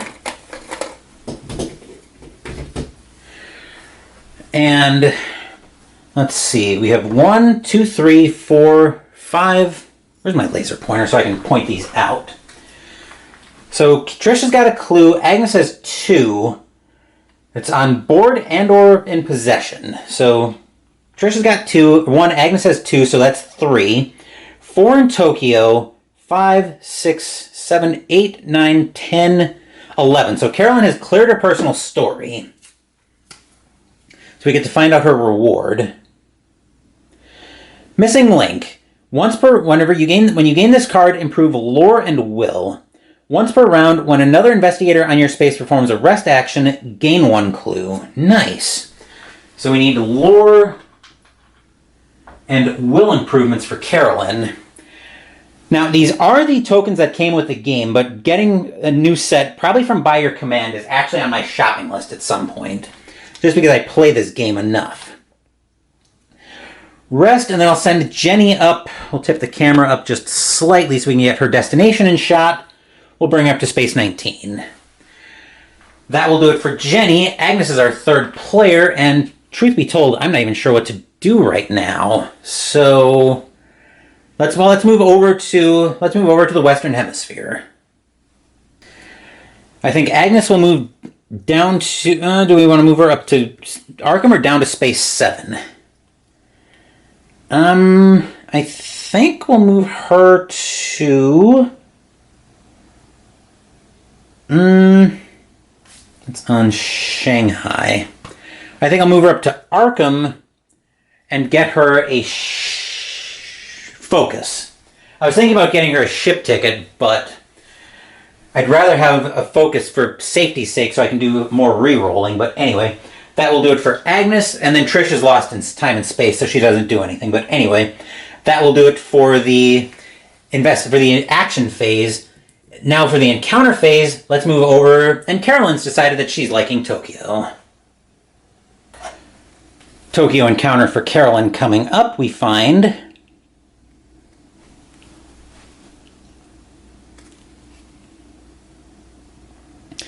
you are placed on trial for violating the peace protection laws. Influence. Oh, gross. Well, Carolyn's influence is actually not bad. Come on, Dice Tower, stay there. Okay, so 3 dice for Carolyn.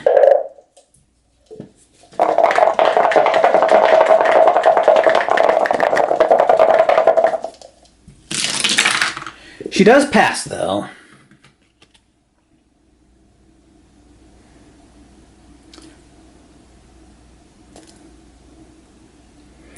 If you pass, you prove your innocence and the government takes immediate action.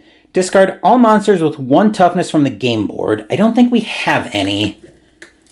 Let's see, Skeleton's a 2. Riot's a 3. That's a 5. That is definitely not. That's a 2. 2. 2. 3. And 2. So that did exactly Bubkiss for us. But anyway. And I think we got Jenny in shot as well, so we can go through her encounter next. What do we want to fight first? Let's try to chase the Riot away first. So the Riot, before resolving the strength test, you may attempt to disperse the mob. If you pass, and that's an influence -1 test. If you pass, discard this monster. Her influence right now is a 6 -1 is 5, but she does have a reroll before we talk about the foci, the focus.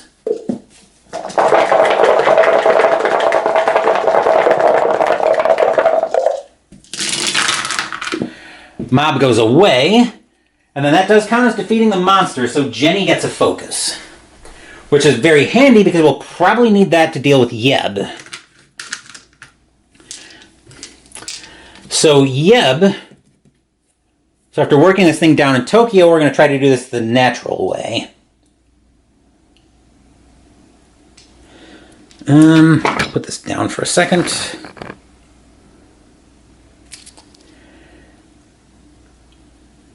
Will -1 and need 3 successes to not lose sanity. So right now her will is at a 3, 4, -1 is 3, and she has a reroll.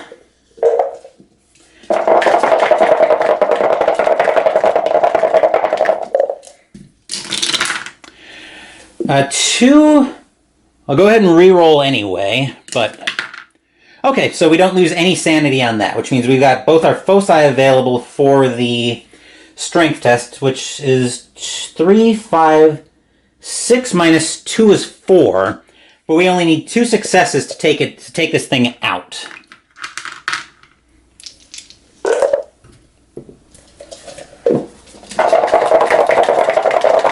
We need 3 to not lose health, but I'm more concerned with taking it out. I can deal with losing 1 health if I have to.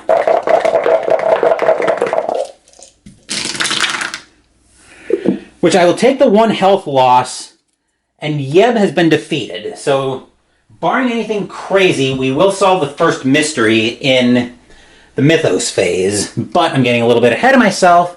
Jenny still gets to have a generic... we didn't even need the foci, actually. So, Jenny will have a generic wilderness encounter out there in Vladivostok, Russia. The farmers do not like strangers, but you try to earn their trust. Influence. Jenny is getting all the influence tests, which I'm very happy to see.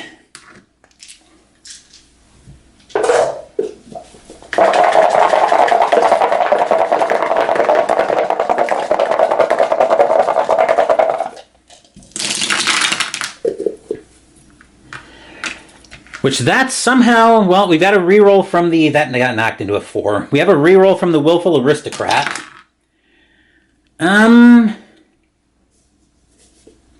Let's just fail that. I saw the fail and it's not too catastrophic. If you fail, the tales they tell you are nothing but lies that hinder your investigation, impair observation. I don't know how in the world we got a fail on 6 dice, but I've seen stranger things happen. So anyway, we get an observation impairment. That's going on Jenny, bringing her observation down to a 1. That will do it for Jenny. Let's move over and pay Agnes a visit in Arkham. Agnes in Arkham finds...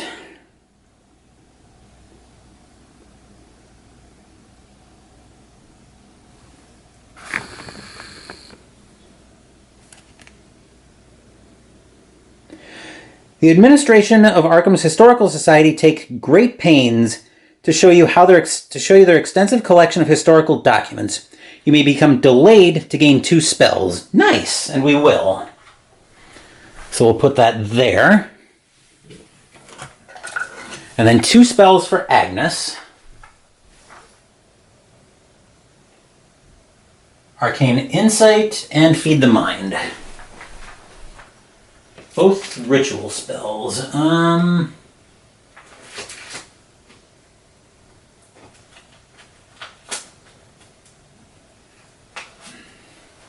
Okay.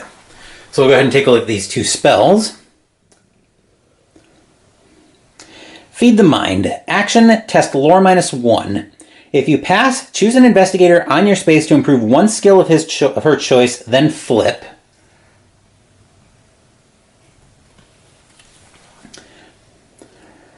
And Arcane Insight. Choose yourself or another investigator on any space and roll lore -2. Roll one additional die for each tome possession you have. If you pass, that investigator gains one clue, then flip. So if we need to get clues in a hurry, which actually might make a case for leaving the Dole Chants right where they are, because that gives me one additional die for each tome I have. Right now, that would be essentially a lore +1 test. But anyway, I'm getting rambly there. That will do it for Agnes. Now let's go say hello to Trish. I forgot to reveal the gate stack, the top of the gate stack for Find Gate. So, up top of the gate stack is Sydney, which is basically out in the middle of nowhere, but Trish's encounter is to flip this. Among a swirling mass of stars, you discover swarms of alien beings that feast upon one another without hesitation. You try to find your way home without being noticed. Observation -1. So right now it's a 4 -1 is 3.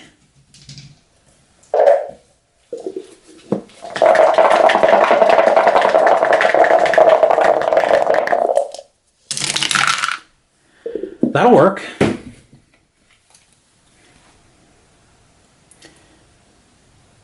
If you pass, place your investigator token on a space of your choice.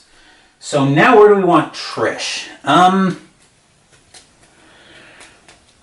The problem here is I don't really know where I want Trish right now. I can make an argument right now for a lot of spaces on the board.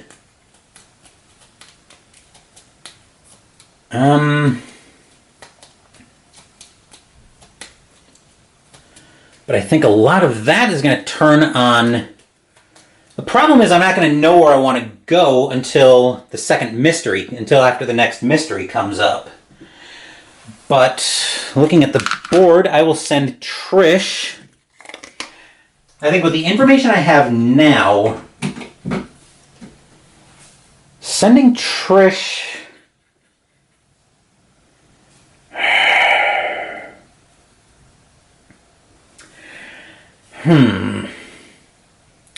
Actually, we can get almost anywhere with... Actually, thanks to the Migo brain case, we can get Jenny almost anywhere we need her. Maybe letting her start to work on her personal story now wouldn't be a terrible idea. So I think I will move Trish to...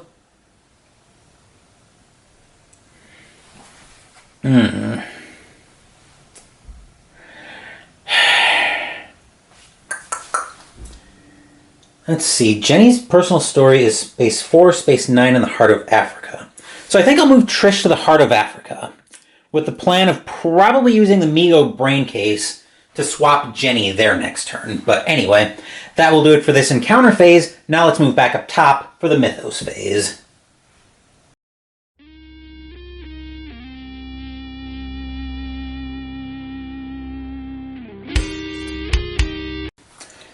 We'll bring the dice tower in shot just in case, but let's find out what we've got there first. So there we find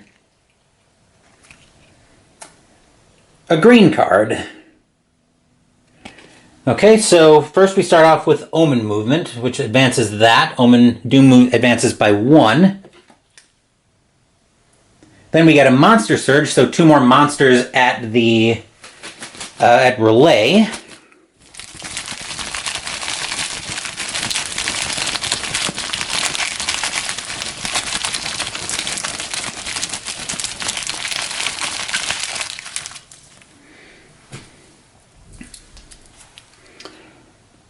Formless Spawn. Will -1, need 2 successes to not lose health or sanity. Strength -1, 2 successes to not lose health. 2 toughness to kill, and physical resistance. Physical resistance just means anything that doesn't say magical only gives you half of its dice, rounded down. And the Dole, which has a Reckoning on it. Will -1, need 3 successes to not lose sanity. Strength -2, need 3 successes to not lose health. 5 toughness to kill it. And on a Reckoning, move this monster 1 space toward the nearest investigator. Then each investigator on this or an adjacent space loses 1 and 1. Oh, fun. Let's see, and then clues.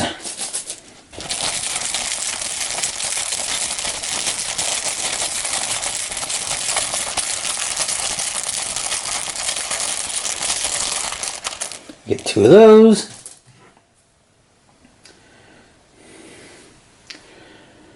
Going to the Pyramids and Space 11. Pyramids and Space 11 right on top of the deep one. Right. Oop.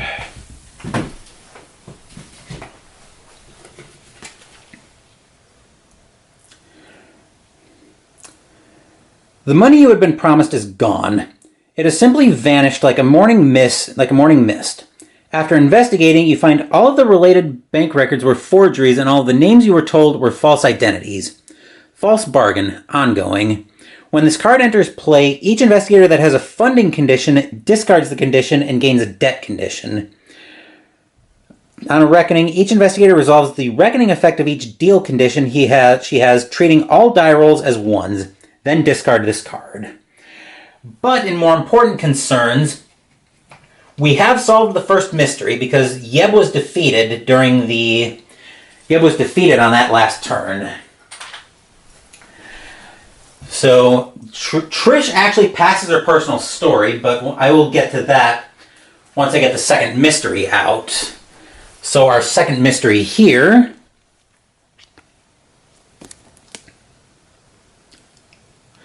Spawn of the Black Goat. Shub-Niggurath's twin blasphemies will prepare the way for the Black Goat, destroying any potential challenge to their mother's reign. One of the pair, Nug, has begun its dreadful task. When this card enters play, spawn the Nug Epic Monster on the Amazon. At the end of the Mythos phase, if the Nug Epic Monster has been defeated, solve this mystery. Okay then, so now we get Nug. Here we are. Okay.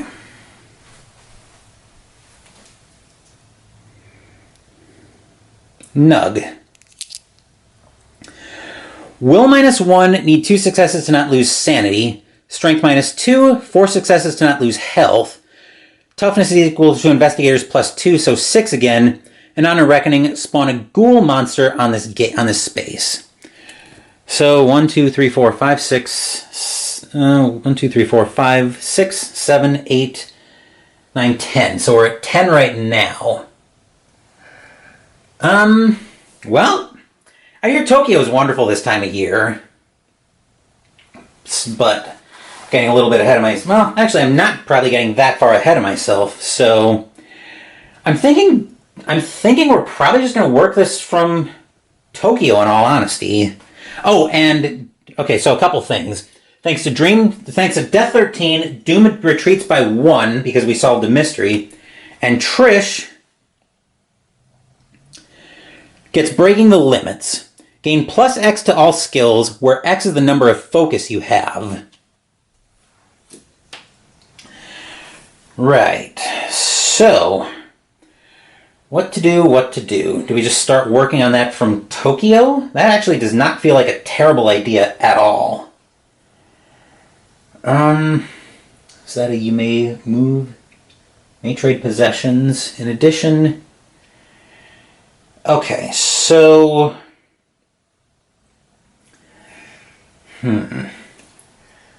Alright, so we're back into a new action phase. I think Jenny will be our first player, and we'll move back up to Russia.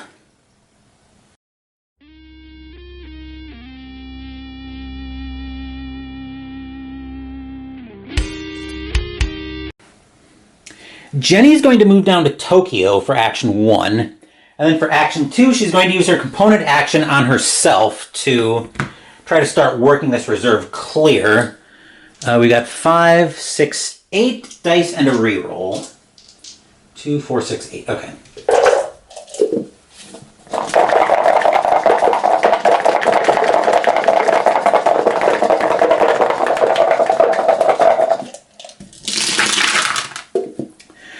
Wow, that is a whole lot of bubkiss, but we get a free reroll. That turns into a 5. That was a terrible roll, Jenny. So we have 1, potentially 3.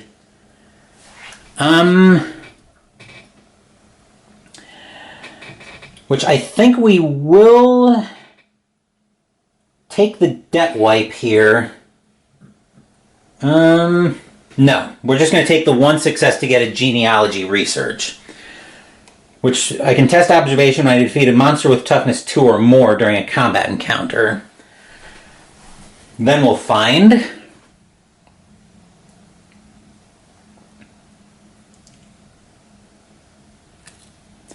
Puzzle box for 3. When you perform a rest action, you may attempt to open the puzzle box, observation -2. If you pass, you may discard to gain an artifact. I think Carolyn is probably going to stay put as well. We'll get a focus. Actually, she's maxed out on foci, so we'll get a resource and a ship ticket. Just to kind of sit tight and make sure things don't go too crazy. That will do it for Carolyn. Trish will move down to the... we'll move over to the Heart of Africa. Trish really doesn't have much she can do right now, so she'll get a focus, or not a focus, a resource, and then she'll forfeit her second action. Because I'm going to plan on having her clear out that expedition encounter at the Heart of Africa. Agnes just wakes up, because she was delayed this turn from getting 2 spells in Arkham. Anyway, that will do it for a very quick action phase. Now we're into the encounter phase, and let's go say hello to Jenny and Carolyn in Tokyo.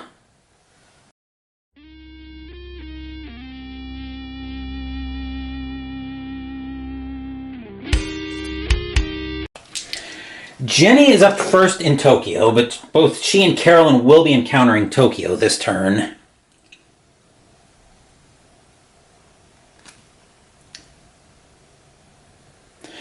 You find a gem bearing the symbol of the Emerald Llama. In its facets, you see the image of some horrible beast. Suddenly, the creature is right next to you. Choose 1 non-epic monster on any space and move it to your space, then encounter it.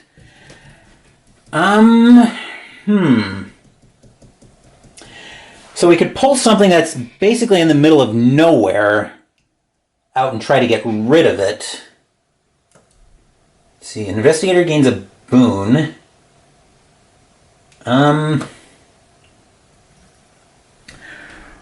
Well, I think... Actually, we could just pull the Leopard Man right out of the way for Trish to go ahead and do the expedition encounter.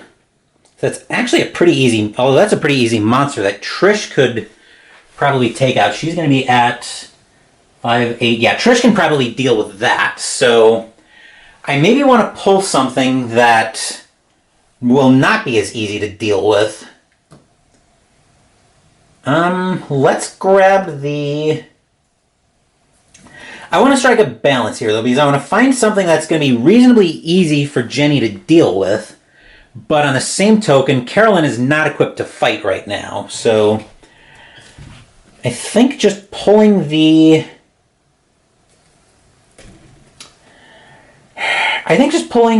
deep one over, since it's kind of out of our way, is probably the easiest thing to do.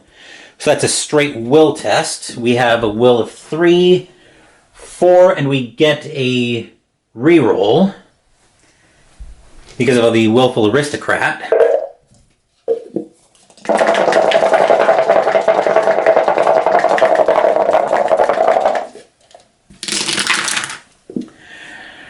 Oh boy, okay, so we'll use the reroll from the aristocrat. Jenny will lose 2 sanity, which is unfortunate. I was not expecting that to happen, Jenny. And then 3, 4, 5, 6 minus 1 is 5. Actually, we could have spent a focus, but I'm not going to worry about that now.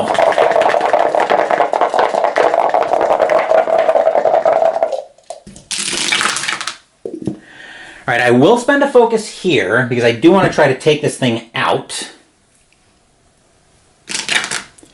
And we'll get there. So that'll get taken out. Agnes will actually spend a focus to put this monster on Bury Them Deep. She's not going to flip, though. And then because Jenny defeated a monster, she actually gets the focus back. And that was Jenny's encounter. So Carolyn will be having an encounter next as well. Carolyn's encounter.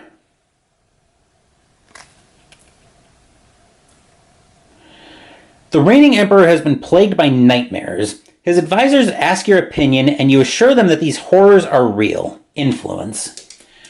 Carolyn's is tolerable at 3, and she's got 2 focus for rerolls. What do I do with the dice cup? Here it is.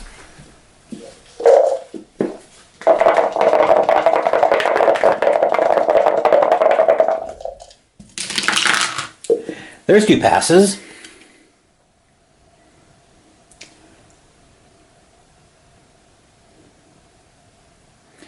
If you pass, they act immediately. One monster of your choice on any space loses 2 health. I think we'll go ahead and aim that at Nug right away. So 1, 2. Right now we are at 1, 2, 3, 4, 5, 6, 7, 8, 9 monsters on the board. Hopefully that won't be for too much longer, though, but that will do it for Carolyn. Now let's move to the heart of Africa and Trish. Trish is going to start off with a straight will test against the leopard men. Will of 1. She's got 2, 4, 6 from her personal story clear. And she only needs 1 success to not lose sanity. But it's only a 1 sanity loss, so she can probably deal with that.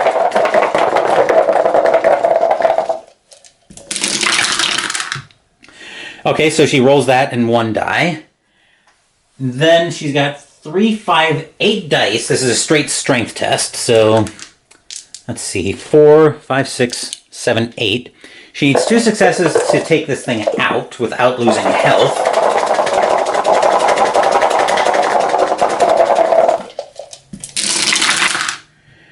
I see 3 successes in there, so that thing is very dead. And then Trish will do the expedition encounter, and that will move to... Is that Arkham? I think that is Arkham, actually. So Agnes gets an unexpected gift, but we're getting ahead of ourselves here. Cutting your way through the jungle, you stumble upon a narrow tunnel leading beneath a towering carving of Cthulhu. The statue terrifies you, and you have a hard time making yourself continue. Will. 2, 4, 5. We'll take these 2 6s among the dice I put in.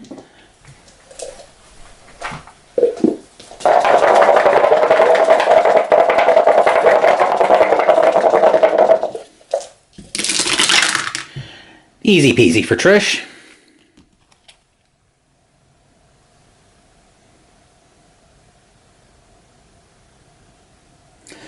The tunnel leads to a valley adorned with shrines to the great old ones. Gain 1 clue. Nicely done, but where there's more.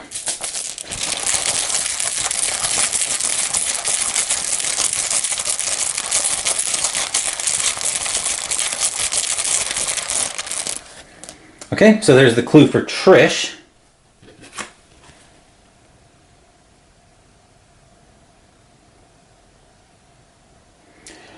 These altars are protected by zombies. Strength. Trish's strength is 3, 5. Lid.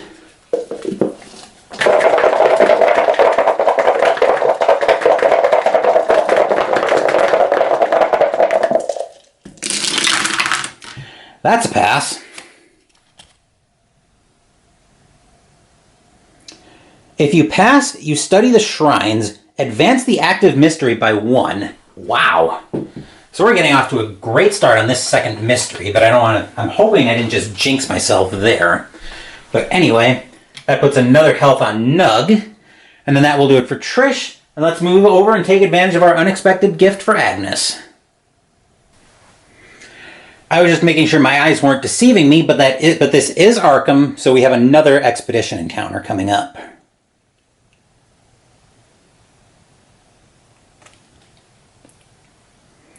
Alright. You use the strange angles in the old house to travel to another dimension. A man waits for you there with a strange relic. Resolve the pass effect to negotiate with the man, or resolve the fail effect to try to steal the relic. Trying to steal the artifact sounds like an observation or a strength test potentially for a fight. Negotiating's probably an influence, and I've got clues any way I do this. So I think we'll just try to negotiate.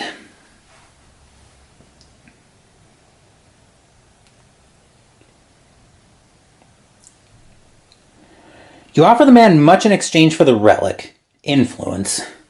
Her influence right now isn't great at 2. But we do have clues for rerolls.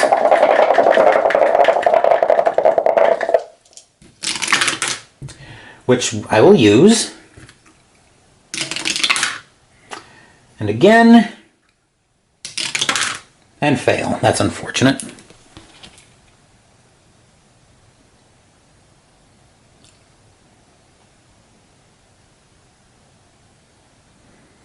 If you fail, you end up owing the Dark Man. Gain a debt condition, except we haven't used the debt wipe yet this round, so Daddy Barnes is going to cash in and pay for this one. That moves to the bottom of the deck, and that moves to San Francisco, which we may send Agnes after again, but I'm getting ahead of myself there. Anyway, let's move back up top for the Mythos phase.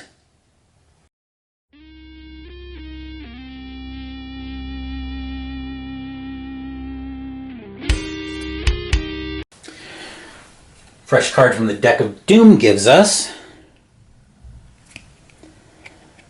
another green card. So we advance the Omen by 1. Doom advances by 1. We get a Monster Surge.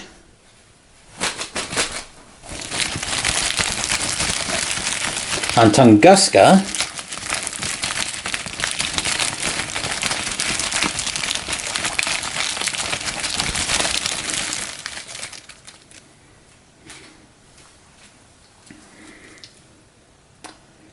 First up, we find a Cultist, which, as we saw earlier, is somewhat dangerous on a Reckoning, and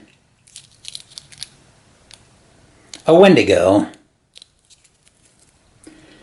Straight Will, need 1 success to not lose Sanity, Strength -1, 3 success to not lose Health, 2 Toughness to kill it, and if you defeat this monster during a combat encounter, roll a die. On a 1 or 2, gain a Hunger condition. Clues.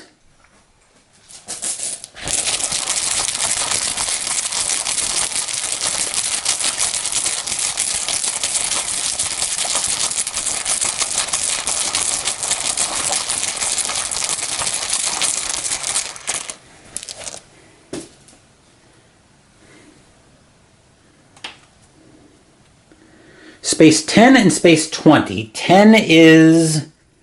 I think I gotta bring the dice. Yep, I gotta bring the dice tower out of shot to be able to see. So space 10 is right here. Space 20 is down here in Indonesia.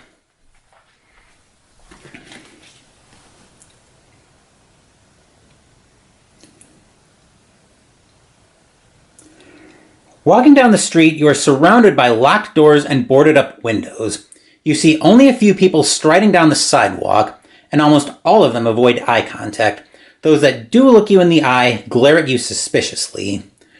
Driven to bankruptcy ongoing. When this card enters play, discard all cards from the reserve. Cards can't be placed on the reserve. On a Reckoning, discard this card and place the top 4 cards of the asset deck in the reserve. I actually don't mind that too much, because it cycles out a largely, I wouldn't say useless reserve, but not something I'm interested in right now. But anyway, that will do it for the Mythos phase. Into the action phase now, and... Decisions. I think we're gonna go with I think we are going to go with Agnes as the first player, and we're going to drop down to Arkham.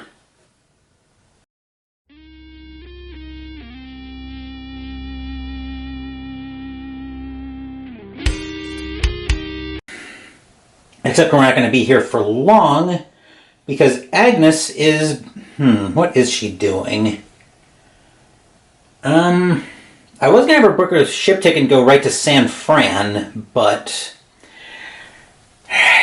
what do I think are the chances that we're solving the mystery this round? Actually, probably pretty...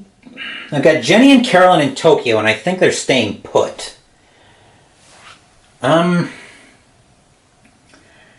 Honestly, we probably have I would say we have a pretty good chance of solving the mystery this turn.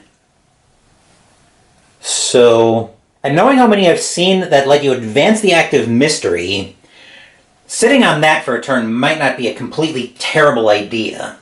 So I think Agnes will get a focus. And what does she want to do here?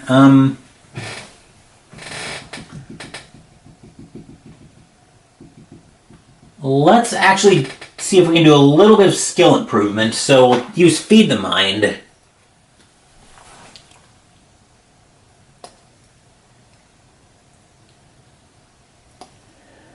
Which will let me test lore -1. If I pass, I choose an investigator on my space to improve a skill of my choice, then flip.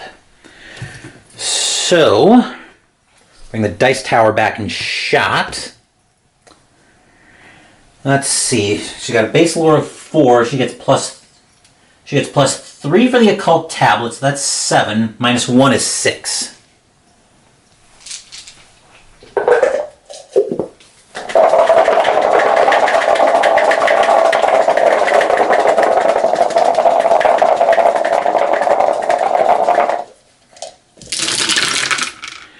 So that is, wow, that is 4 successes. So Agnes will improve her... I think she's going to improve her will, actually. Because I'm at least half expecting to get pulled at some point toward the Amazon, which I might try to take advantage of, but... So it might not be a terrible idea to try to put the kibosh to that naturally as well. But... I do get to flip Feed the Mind with 4 successes.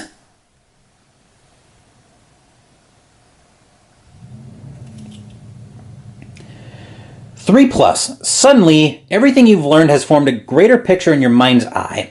The chosen investigator gains a clue. Nice. And we do get to look at all of that. So Agnes also gets a clue. I'll just pull the clue off camera. So we've got that. Then that will do it for Agnes. Our second investigator, I think, will be... let's go over to Jenny, actually.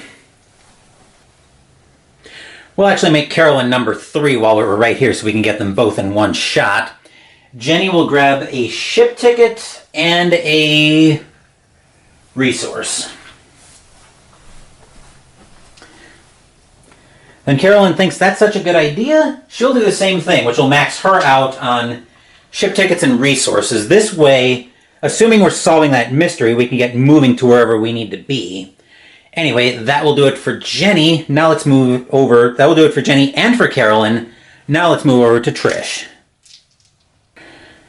Trish doesn't really have much to do right now, actually. Actually, what she can do is she'll move down to South Africa, and she'll get a ship ticket so we can open up our travel options. Anyway, that will do it for Trish. That will do it for the action phase. Encounter phase, let's go say hello once again to Agnes, who didn't leave Arkham.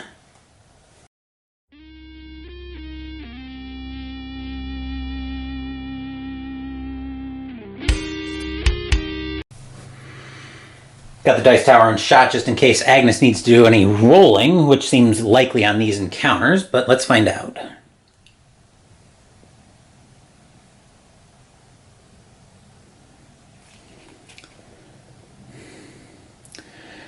Alright. During the night, you have a nightmare about the old witch Keziah Mason. In the dream, she shares her power with you. Gain 1 incantation spell. Cool. Incantation, we don't have that one, so we get Instilled Bravery.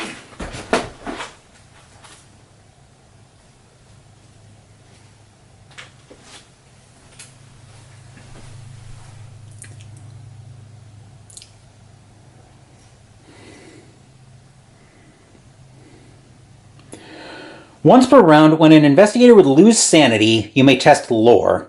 If you pass, prevent that investigator from losing up to 2 sanity, then flip.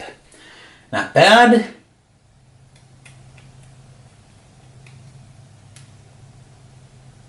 But, of course, say it with me, kids. There's more.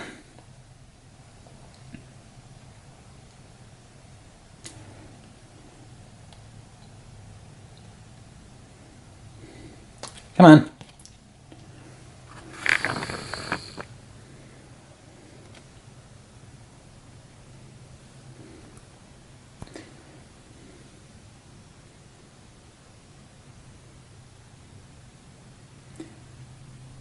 When you wake up, you fear that the old witch will someday ask you for a favor in return.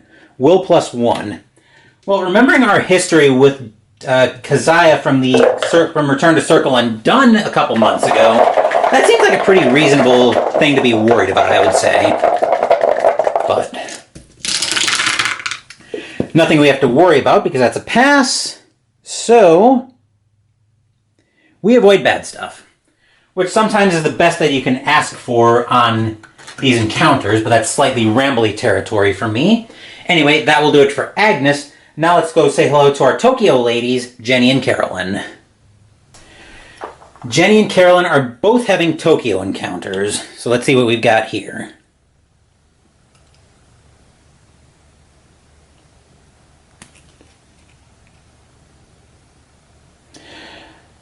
A translation of the Tao of Immortality is kept in the Tokyo University Library. If you are deemed trustworthy, you are granted access to the ancient text. Influence.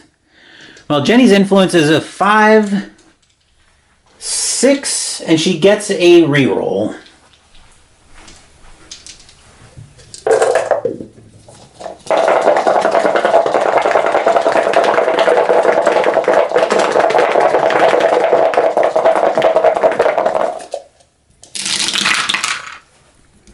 Get in there.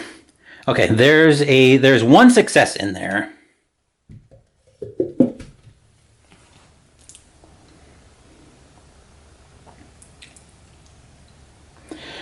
If you pass, you can use the arcane manual to move 1 monster of your choice from any space to another space of your choice. That is very... I don't know why I brought that out of shot, but that is very interesting. Let me... That's a strength -2. 3, 5, 8.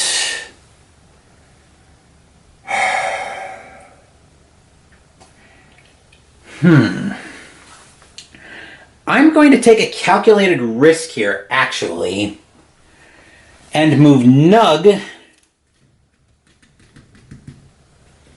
to South Africa for Trish. My plan here is I'm going to try to defeat that thing this turn. See if I can start on getting the mystery there, but anyway, we'll bring the dice tower back in shot because Carolyn has her encounter to do as well.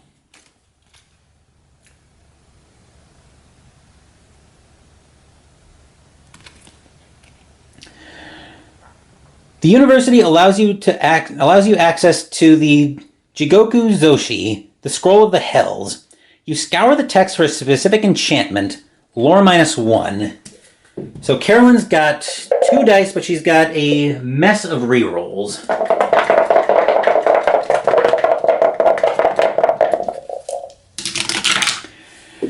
None of which we need.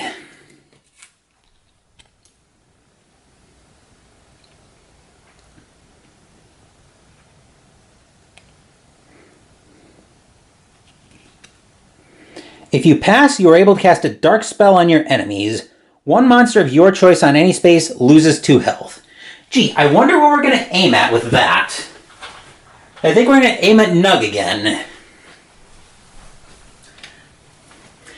Yes, we've been cheesing this out a little bit, but hey, living in Tokyo seems like a legit strategy for this. But anyway, that will do it for Carolyn.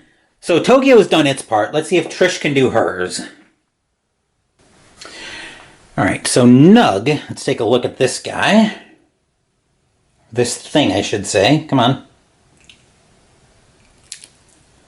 Will -1 need 2 successes to not lose sanity. Her sanity right now is a 2, 4, 6. -1 is 5. We've got 5 right there.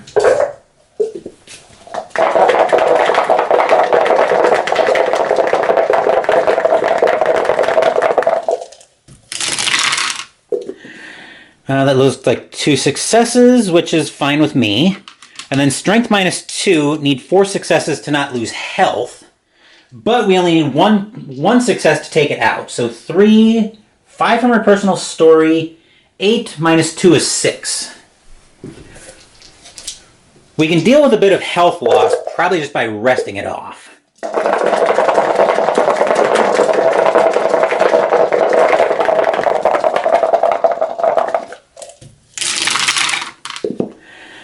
One success. Do I want to try to mitigate 3 health? I think I will. So I'll spend a focus to gain a focus once per round. No, we can take 3 health. Like I said, I can just plan on resting that off. But most importantly, Nug has been defeated and will solve that mystery on the Mythos phase. So Trish will actually have a generic city encounter. We'll leave the dice tower in shot.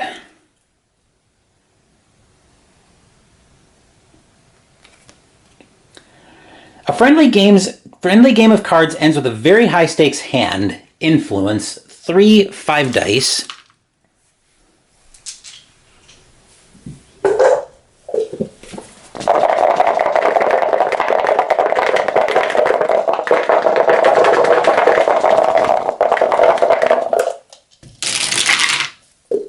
Which that ends with a success.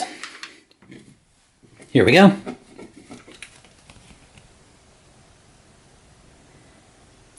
If you pass, you amaze everyone watching and find a new friend. Gain 1 random ally asset from the deck. Nice. Alright, so I'll pull from this deck. Just take the first ally I see.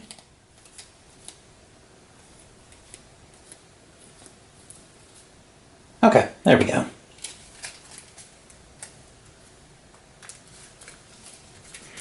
Not the best ally that I could have pulled there, but I think we can live with it.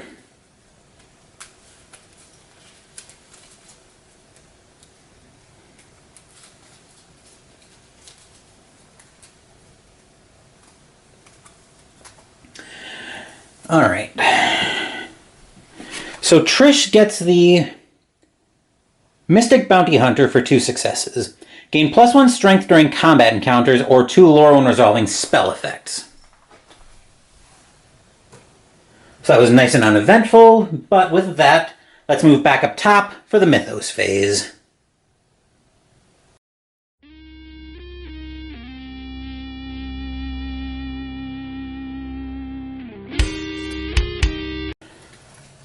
Let's see what the Deck of Doom decides to do to us here.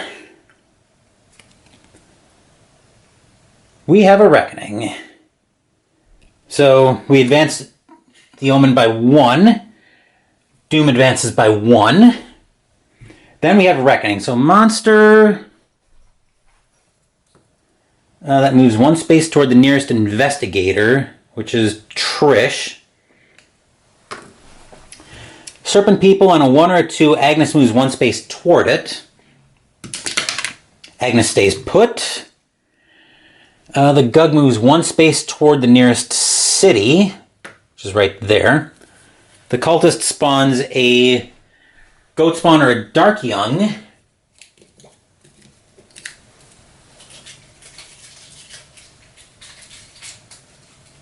We'll get a different bag for this. But either way, that Cultist is also going away.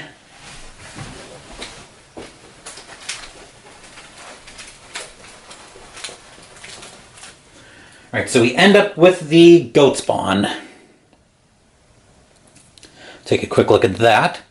Straight will, 1 success to not lose sanity. Strength -2, 2 successes to not lose health. 2 toughness to kill it. And if you defeat this monster during a combat encounter, you may gain a Dark Pact condition to discard 1 monster from any space, which could be tempting, but that gets rid of the cultist.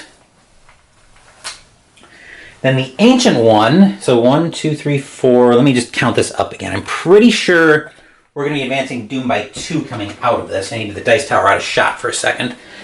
1, 2, 3, 4, 5, 6, 7, 8, 9.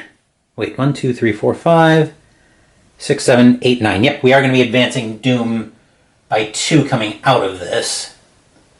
Going to Antarctica.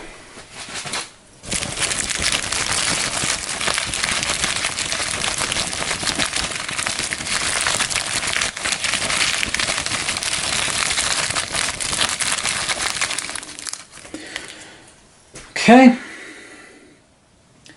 We get a Moon Beast. Yuck. Will -1, 2 successes to not lose sanity. Strength -1, 3 successes to not lose health. 4 toughness to kill it. And you may discard an item possession instead of resolving the strength test. So that goes there. And then we established we're at 1, 2, 3, 4, 5, 6, 7, 8, 9, 10. Yep, so we are at 10. And we advance Doom by 2. Okay, that was an ancient one. Mythos cards. We didn't have any debt conditions, so this can get discarded. We'll refill the reserve here in a second, and then we take an Eldritch token off of the rumor.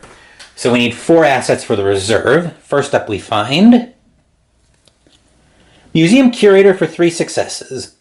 You may reroll 1 die when resolving a test during an expedition encounter or a Mystic Ruins encounter. When you gain this card from the deck or reserve, gain 1 relic unique asset. Then, Protective Amulet for 1 success, gain +1 will during combat encounters. Psychoanalyst, you may reroll 1 die when resolving a will test as part of a madness condition. When you perform a rest action, recover 1 additional sanity. And 18 Derringer for 1 success. You may add 1 to the result of 1 die when resolving a strength test during combat encounters. So not a completely terrible reserve that we ended up with, but... And then we have possessions and conditions. So Agnes flips her Blight.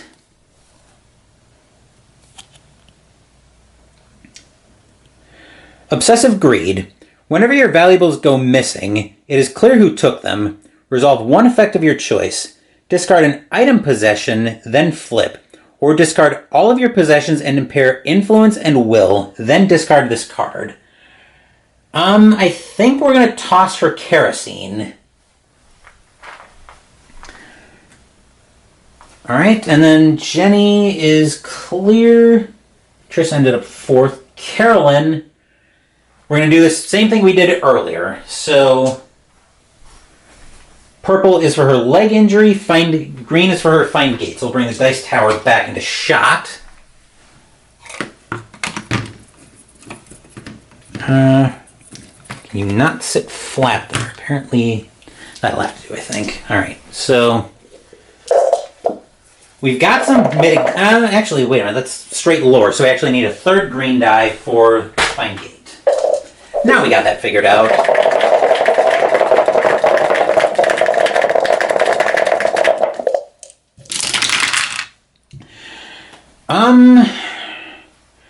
I think I'll spend a focus to try to reroll the leg injury.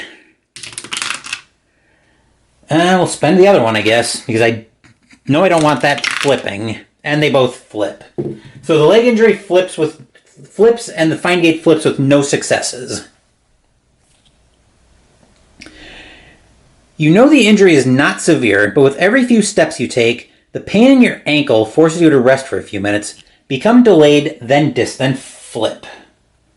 Joy. And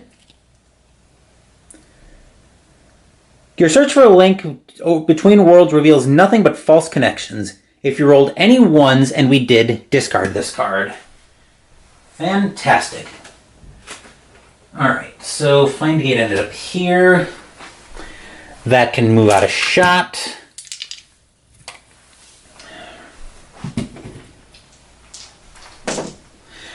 I think Carolyn was clear and Trish didn't have anything. Okay, so we're all covered there.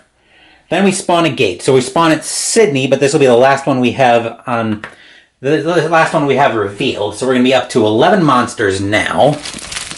I'll update the spin down in a second.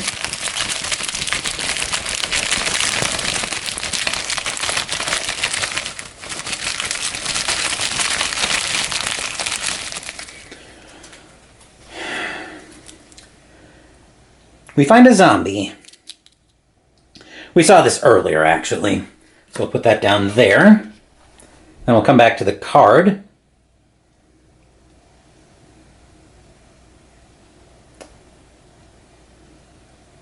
The scope of the tremor was so vast that newspapers in every country reported on the damage done and the tragic destruction of ancient wonders. The world shakes event.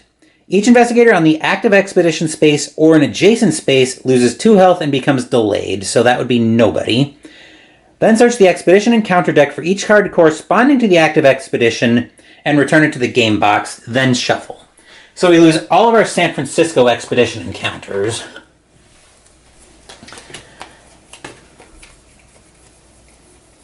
Okay.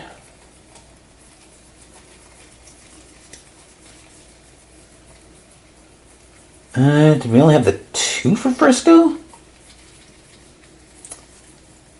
Apparently. Alright, well, those are gone. And we'll give this a shuffle.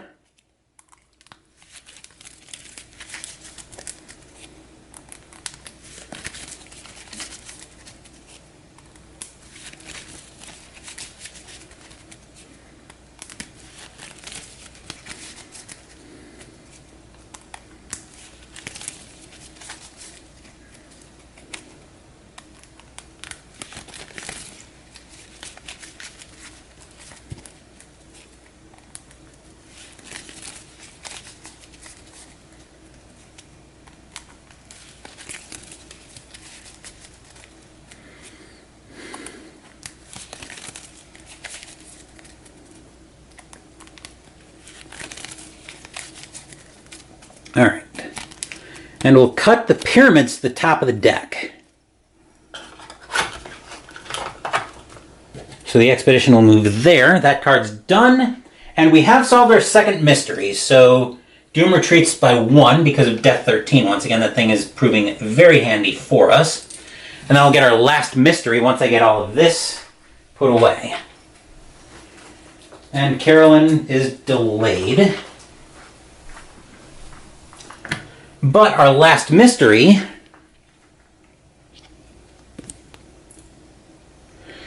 Nature of the All-Mother. Shub-Niggurath naturally corrupts all life that encounters her. Everywhere her worshippers are found, all living things grow more vicious and feral. When this card enters play, move each clue on the game board to the nearest wilderness space. After an investigator resolves a research encounter, she may spend 1 clue gained from that encounter and place that clue on this card. At the end of the Mythos phase, if there are clues on this card equal to the number of investigators, solve this mystery. So that one moves to space 19. Those 2 stay put. Let's see. 1 goes up there. That one moves here. Those 2 move here. Let's see. 1, 2, 1, 2. That's equidistant, but I think I'll move it there. That one moves. Those 2 move there.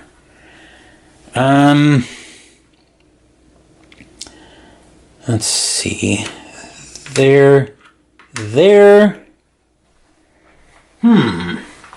So we definitely have options open to us at this point.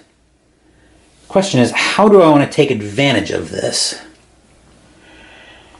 Unfortunately, well, wait, this one moves as well. I think this one goes up to space 19. They're equidistant, so we get to pick. That's a wilderness as well. But again, 2 spaces away. Well, We are definitely not lacking for options here. The only question is, how do I want to do this? Mostly I want to get everybody in position to be looking at clues this round, which I can probably do. We've definitely got Doom to play with here. So let's see, how do we want to do this? I think we'll give Carolyn 4 because all she can do is stand up this round. Somebody controlling Tokyo probably wouldn't be the worst thought in the world. What about the other 3 though? Well, I think I can get everybody looking at clues this round. And once again, I don't really care about Jenny's personal story. I pretty much wrote that off for lost from the word go. But anyway, let's go ahead and start off with Agnes, I guess, and we'll move into the action phase.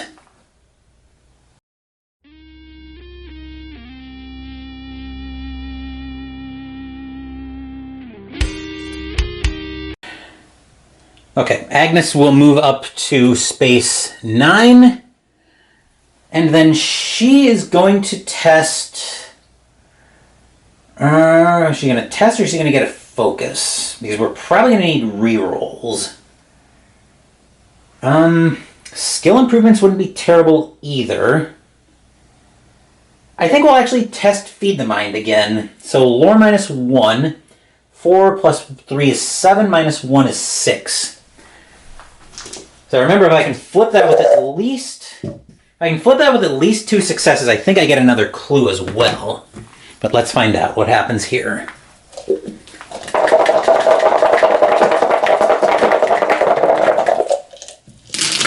Oop. Well, that's 3 successes.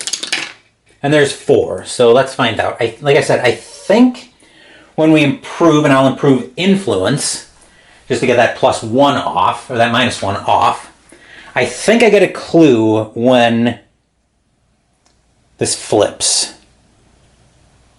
With at least 3 successes. Yep, flips and I get a clue. Okay. So, whoops. I'm going to pretend I didn't see that. Unfortunately, that doesn't count as a clue. That wasn't a clue I gained from the expedition encounter, or from the research encounter, but no help for that. At least it's another reroll if nothing else. But anyway, that will do it for Agnes. I think second up will be Trish, and we'll move down to South Africa. Trish will get a ship ticket so I can get her moving quickly, and then she'll move up to the heart of Africa. That will do it for Trish. So now let's move over to Tokyo. Jenny will take another ship ticket, mostly so I can get her moving as well if I need to. And then she'll move up to space 19. And then Carolyn just stands up because she was delayed last turn. Anyway, that will do it for the investigate, for the action phase. Let's move into the encounter phase and go say hello first to Agnes.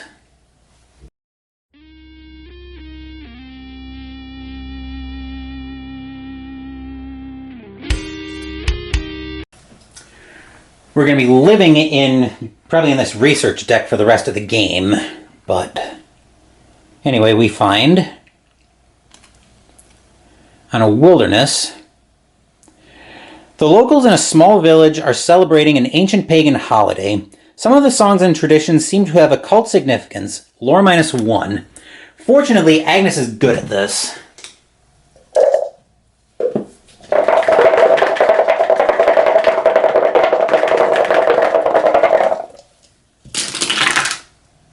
Perfect.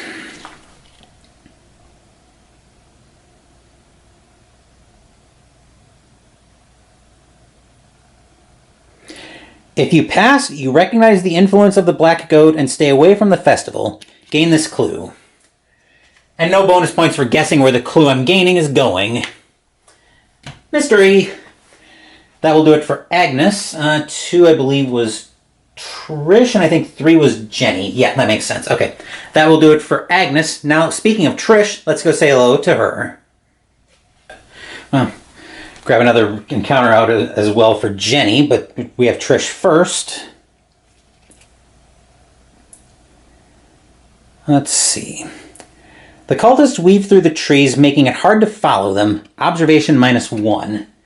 So 4, 6 minus 1 is 5.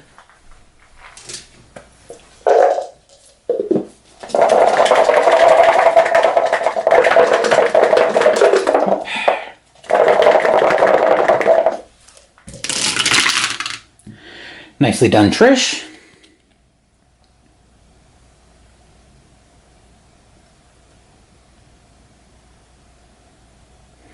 If you pass, you watch their ritual, gain this clue. Just like that, we are already halfway home. But anyway, that will do it for Trish. Now let's move up to extreme Eastern Russia with Jenny. We'll tip the camera a bit to get both Jenny and Carolyn in shot. So Jenny has her research encounter first. She finds...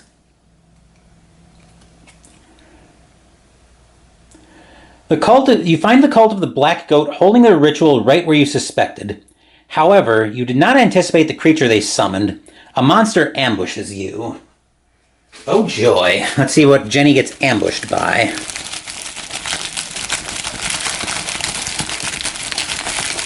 No whammy, no whammy, no whammy.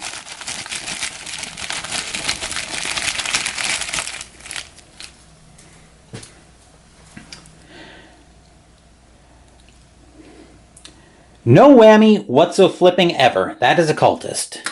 So strength -1. Jenny is at 3, 4, 5, 6. -1 is 5 dice.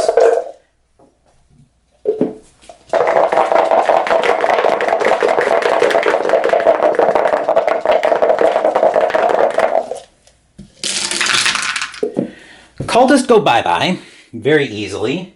Right back in the bag.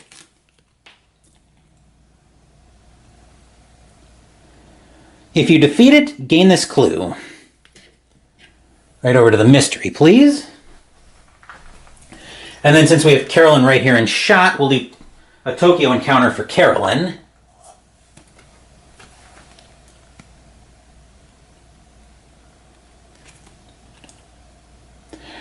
The demon Mara tempts you with power. You may gain a corruption condition. If you gain the condition, the dweller keeps its word. Gain 1 service asset from the deck, and 1 monster of your choice on any space loses 3 health. This is tempting. Keep the zombie from turning into a zombie horde? That's actually not a terrible idea, and if we look... Let's see, 1, 2, 3. The rumor came up in stage 1. We have 2 reckonings coming. Actually, we have 1 reckoning yet and the other rumor, so we'll be a while away from that going off. I think we will take the corruption condition.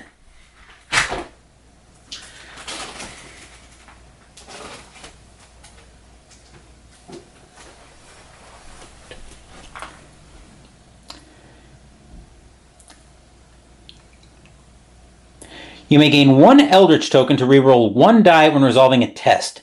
If you would gain a boon condition, discard this card instead. On a reckoning, gain 1 Eldritch token, then flip. We'll get rid of the zombie horde epic. We'll get rid of the zombie. And then we do get a service asset from the deck. Okay.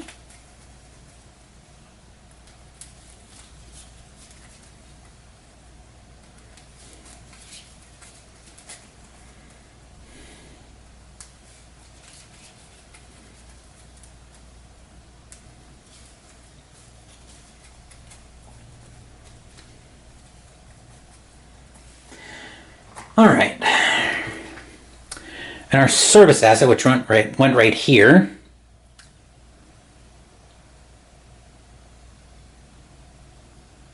Is police assistance for 1 success. When you gain this card, immediately discard 1 monster of your choice on any space with toughness 2 or less. I'm going to move that over here. Let's see, we've got the Wendigo there. Skeleton. I'm going to flip over anything that's an eligible target. That's eligible. That is not. That is not. That is. So we're gonna be at right now 1, 2, 3, 4, 5, 6, 7, 8, 9, 10 monsters on the board. So we're still advancing Doom on a Reckoning, but all right. So we're gonna be at 9 coming out of this. Wait, didn't we have a ghoul on the board too somewhere? Or did we deal with that? I must have thrown that back in the bag, but I'm not too busted up. Oh no, I think the Dark Young is what? No, the Goat Spawn is what? Wait a minute. Something's not right then. I put all the set-aside monsters up there. Oh, I bet I put the Dark Young back in the bag. Stupid me. Right, let me see if I can find it here. While I think about what I'm doing with the... what monster do I want to discard? At this point, I think I probably am bothered about the... Now might be a point where I'm kind of bothered about wanting to keep the Serpent People, get the Serpent People off the board so I don't worry about Agnes getting pulled off of that clue. But... So that actually might not be a terrible idea to get rid of that now. Because it hasn't been... That hasn't been a big problem getting pulled, but it's probably going to turn into one now. So, yeah, I think we will go ahead and get rid of the Serpent People now, because I want Agnes... Because now I'm at a point where I want Agnes to stay put. But anyway, that will do it for Carolyn. That will do it for the investigation phase. We'll be moving back up top for the Mythos phase once I find this Dark Young in the bag.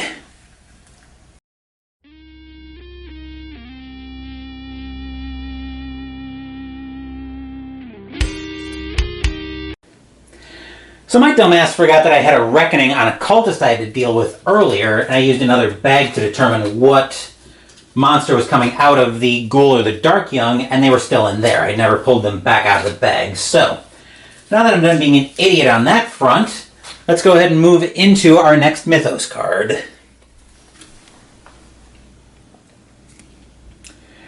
Our last rumor. Okay, so we have clues. This is actually a problem.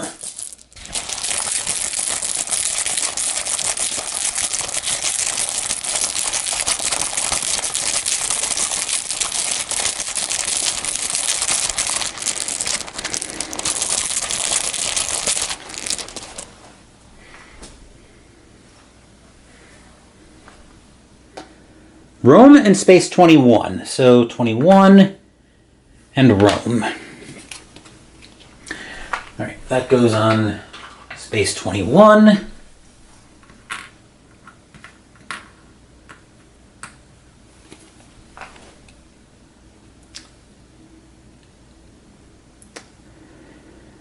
The Nicotic manuscripts have been disturbed, and powerful forces conspire to keep their ancient secrets hidden. Somewhere in the ruins of the city of the Great Race lies the source of their guardians. Safely guarded secrets, ongoing rumor. If an investigator would resolve a research encounter, a monster ambushes her instead. If she defeats the monster, she resolves the research encounter as normal. As an encounter, an investigator on Space 21 may explore the underground library. Observation -1. If she passes, she discovers summoning runes and destroys them. Solve this rumor. So the question with that is, do we care? Do we think we're going to be able to overpower anything that comes up? Or are we going to need that rumor gone? Because right now we are one clue away from winning, from potentially drawing first blood in Christmas in Arkham. Honestly, if Trish goes first, I don't think we care. So, well, we've got options too, though, if I want to try to go up to the pyramids and try that expedition encounter for an advanced the active mystery. But I think I'd rather take a safer approach to this. So I think we'll go into I think we'll move into the investigation phase, and I think we are just going to play it a little bit safer here. So,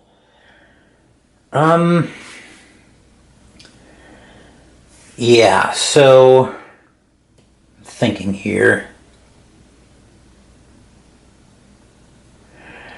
So in the investigation, in the action phase, I think we'll lead with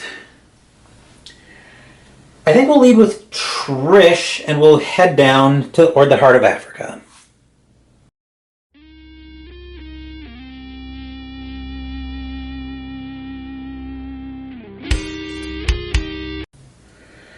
Trish is probably strong enough to deal with anything that comes her way, so she's going to move up to Rome, spending a ship ticket, and then she'll take the ship ticket back immediately. That will do it for Trish. Our second investigator will be probably Jenny. Yeah, we'll go to Jenny next. To my surprise, gates have actually not been a huge problem this game, so Jenny will actually rest and spend her resource to get an extra sanity back, and then she'll gain that resource back. What is Carolyn doing while we're right here? Actually, I gave that to that should be Trish. Carolyn will get a focus back. We'll get a focus and take a actually she will just, that's another investigator rests. Actually, she will rest and try to get rid of this leg injury. That's probably not a terrible idea. That goes away on a 5 or a 6. That's a 6, so Carolyn gets rid of her leg injury, thankfully. Anyway, that will do it for Carolyn. Now let's move over to Agnes. Alright, so Agnes is going to test for her Feed the Mind again. So we'll get the 5, actually that's 4, 7 minus 1 is 6.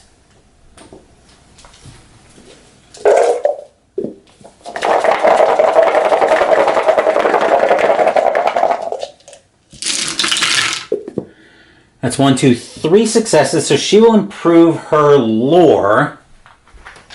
And then I think that's 3 plus to get a clue. Feed the Mind, yep, 3 plus to get a clue, okay?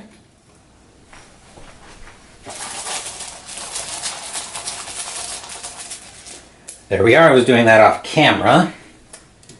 And then action 2, she's going to take a focus. Let's see, that makes Agnes 4, so that will do it for the investigation, for the action phase. Encounter phase, let's move over to Trish first in Rome. Trish is going to try for the research encounter, but she gets ambushed first.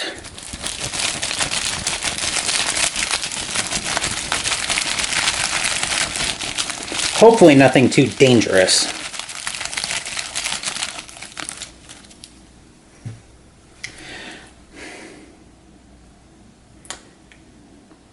Great time for a cultist to try to ambush Trish.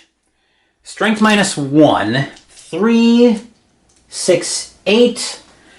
Minus 1 is 7. Let's see. 7, yep. Just counting to make sure I've got enough dice in there.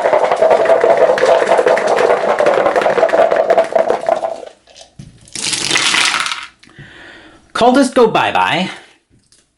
And we get the research encounter like normal.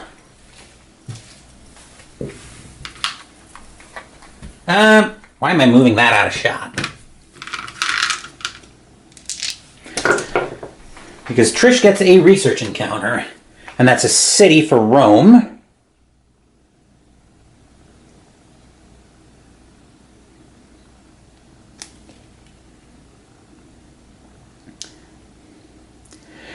A woman with goat-like features is standing over a badly wounded policeman. Spawn a goat spawn on your space and encounter it. Alright, so goat spawn is a...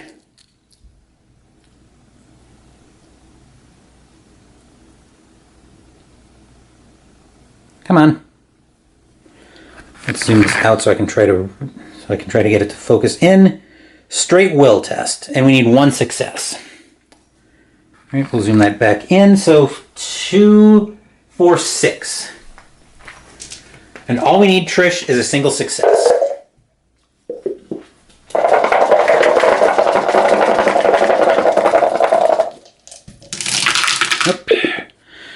All right, we get the single success. We'll go ahead and do the strength test anyway, because it does say spawn the monster there. So 3, 6, 8 minus 2 is 6. And we need 2 successes to take it out.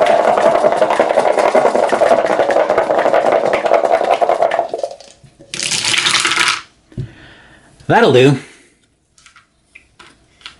So it's gone. And then we get to look here. If you pass the will test, the policeman is able to tell you what he was investigating before he dies. Gain this clue. That will go straight up to the mystery, and assuming we survive the mythos phase, we actually have solved that. We will solve that mystery during the mythos phase, but I don't want to get too far ahead of myself there, so that will do it for Trish. Let's move up to Eastern Russia with Jenny. Jenny will go ahead and have a generic wilderness encounter up in Eastern Russia.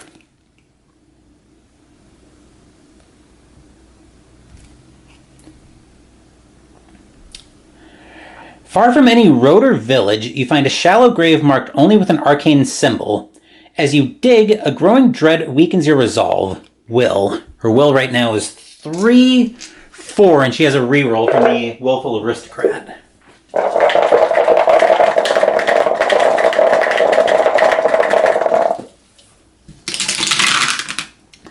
Wow, that is a lot of passage.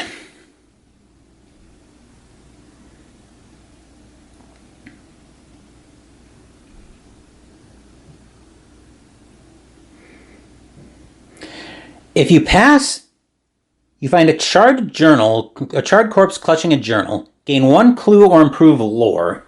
Jenny will improve lore because why not at this point? So we'll get a lore improvement out for Jenny. If I can never... There we are. So that'll go to +1. Then we've got Carolyn and Shot right here, so we'll go ahead and do Tokyo.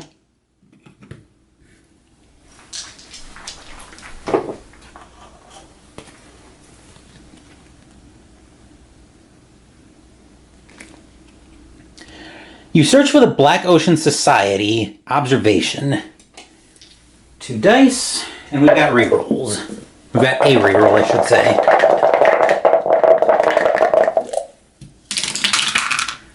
Which we will use. And fail.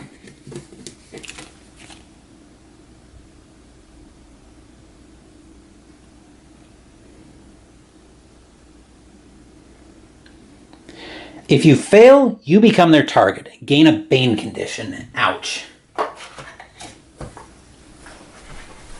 Alright, so we need bad conditions, Bane. Carolyn is haunted.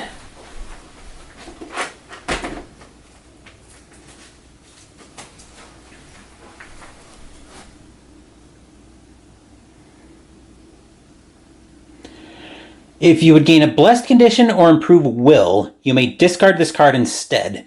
On a reckoning, roll 1 die. On a 1, 2, or 3, flip.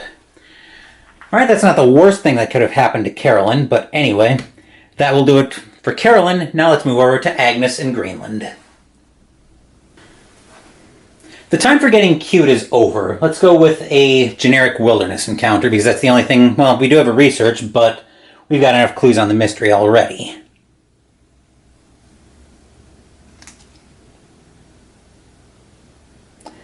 Someone is lost out here. Local guides will not help unless you offer a bribe. Influence.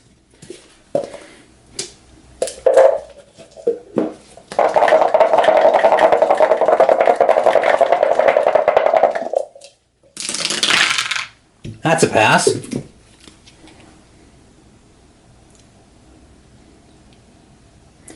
If you pass, you find the missing person. Gain 1 character unique asset. Nice. And we'll go from the back. Oh boy.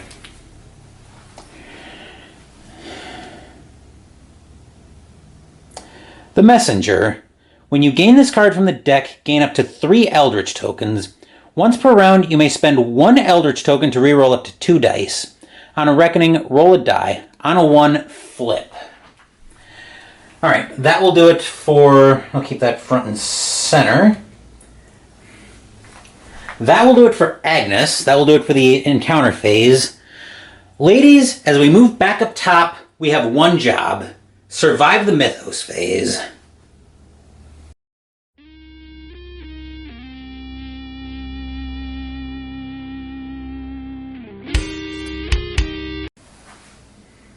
As long as nothing catastrophic happens, we are going to draw first blood on Shub-Niggurath for Christmas in Arkham, but let's find out. That's a Reckoning, so we advanced the Omen by 1, advanced Doom by 1, 2, which will fail Jenny's personal story. That could still potentially come back to bite us, but let's find out what happens. So those go back in the bag.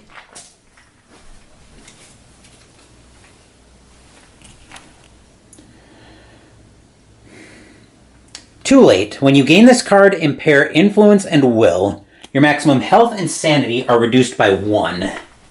So impair Will and... Actually, we had an Influence improvement there already, so that just goes away. Okay. Alright, so that's done. Reckoning. Monsters... this still moves toward the nearest investigator, which I need to bring the dice tower out of shot for a second. So who is that moving toward? 1, 2, 3, 4. 1, 2, 3, 4. 1, 2, 3. 1, 2, 3. So I can choose to move it toward either Agnes or Trish. And I think I'll move it up to space 8. So that's done. Monsters. Ancient one. Actually, that's the only monster I think that had one, right? Yes. So Ancient one spawns another monster on a random space. On Arkham.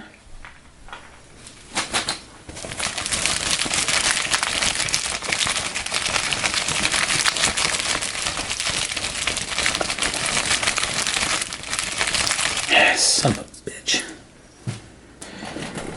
So I was in the middle of editing when my camera decided it needed a cooldown break, which isn't a terrible idea because I've been shooting since like 7:30, but anyway. So we had just drawn the monster.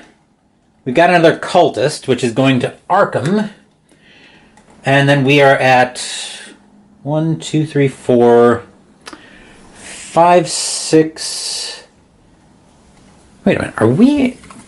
I thought we were at Exacxes for some reason. I gotta check this again. So 1, 2, 3, 4, 5, 6, 7, 8, 9, 10. Yeah, we are at Exacxes. So we're at 10 monsters, so Doom advances by 2. As I dropped the Doom indicator. Hang on a second. I gotta shut the camera off again. Be right back. For Doom right now, the Black Goat is proving very stubborn, but we're done with the Ancient one. Mythos cards takes another token off of the rumor, off of our first rumor. Possessions and conditions. Trish is clear. Jenny's clear. Carolyn has Haunted. On a 1, 2, or 3, she flips.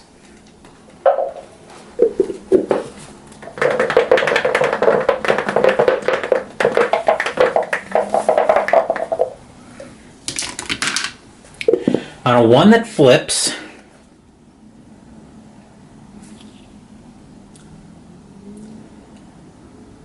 Each night the spirit returns, wailing endlessly throughout the night. The sound of its shrill voice weakens you and deteriorates your health. Lose 1 health and impair strength, then flip. So that just translates to a lose 1 health. Carolyn actually should have an Eldritch token as well. We'll get into that next. So yeah, Carolyn has an Eldritch token on her Corruption and then flips. You may gain a Dark Pact condition to discard all of your Eldritch tokens. You can't stop screaming. Resolve each effect that applies based on the number of Eldritch tokens you have. On a 1+, gain a Madness condition for each Eldritch token you have. So Carolyn will get a Madness condition. She will gain Paranoia.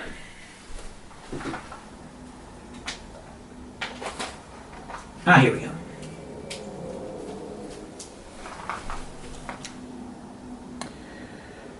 When you perform a rest action, you may roll 1 die. On a 5 or a 6, discard. Reckoning, test will, then flip. Okay, so we don't test for that because we just got it. And then Agnes, that's it for Carolyn. Agnes has her Blight, which we flip to discard an item possession, which I will toss the Dole Chance. And then we do have to roll for the Messenger. That flips on a 1.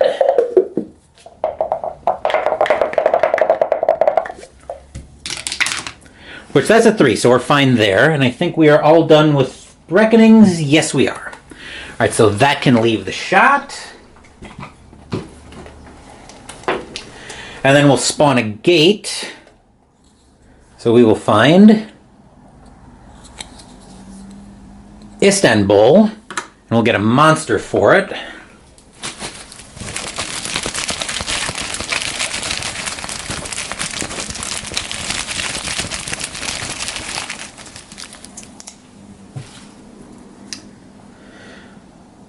The riot's back. Jenny dispersed this earlier in the game, up in eastern Russia. All right. So coming back to the card.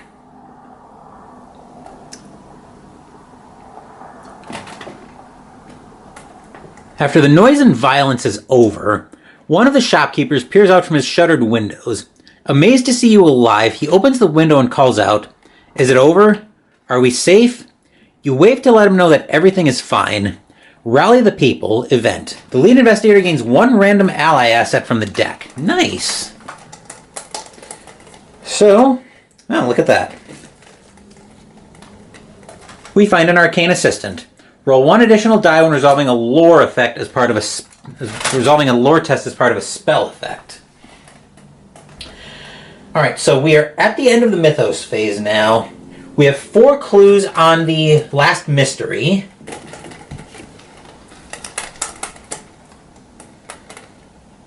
So at the end of the Mythos phase, if there are clues on this card equal to the number of investigators, and I've got the 4 clues in my hand, solve this mystery. So we've solved that. And then when 3 mysteries have been solved, investigators win the game. So what that means is we have actually managed to draw first blood in Christmas in Arkham. So we have won the game, and we're up 1-0 against Shub-Niggurath. So we will start Arkham Horror 2nd Edition next week with an additional item. But we've got another busy week of videos lined up. So Wednesday, we're going to step back into the background campaign for Hero Realms. And as I mentioned, next week, Christmas in Arkham continues with the second leg of the campaign, Arkham Horror 2nd Edition. Thank you for watching the video. Please give the video a thumbs up and subscribe to the channel. Be sure to turn on notifications so you get my content. Be well, stay safe, take care of yourselves and your loved ones, and I'll be back with more videos in the future. Until then, take care everyone.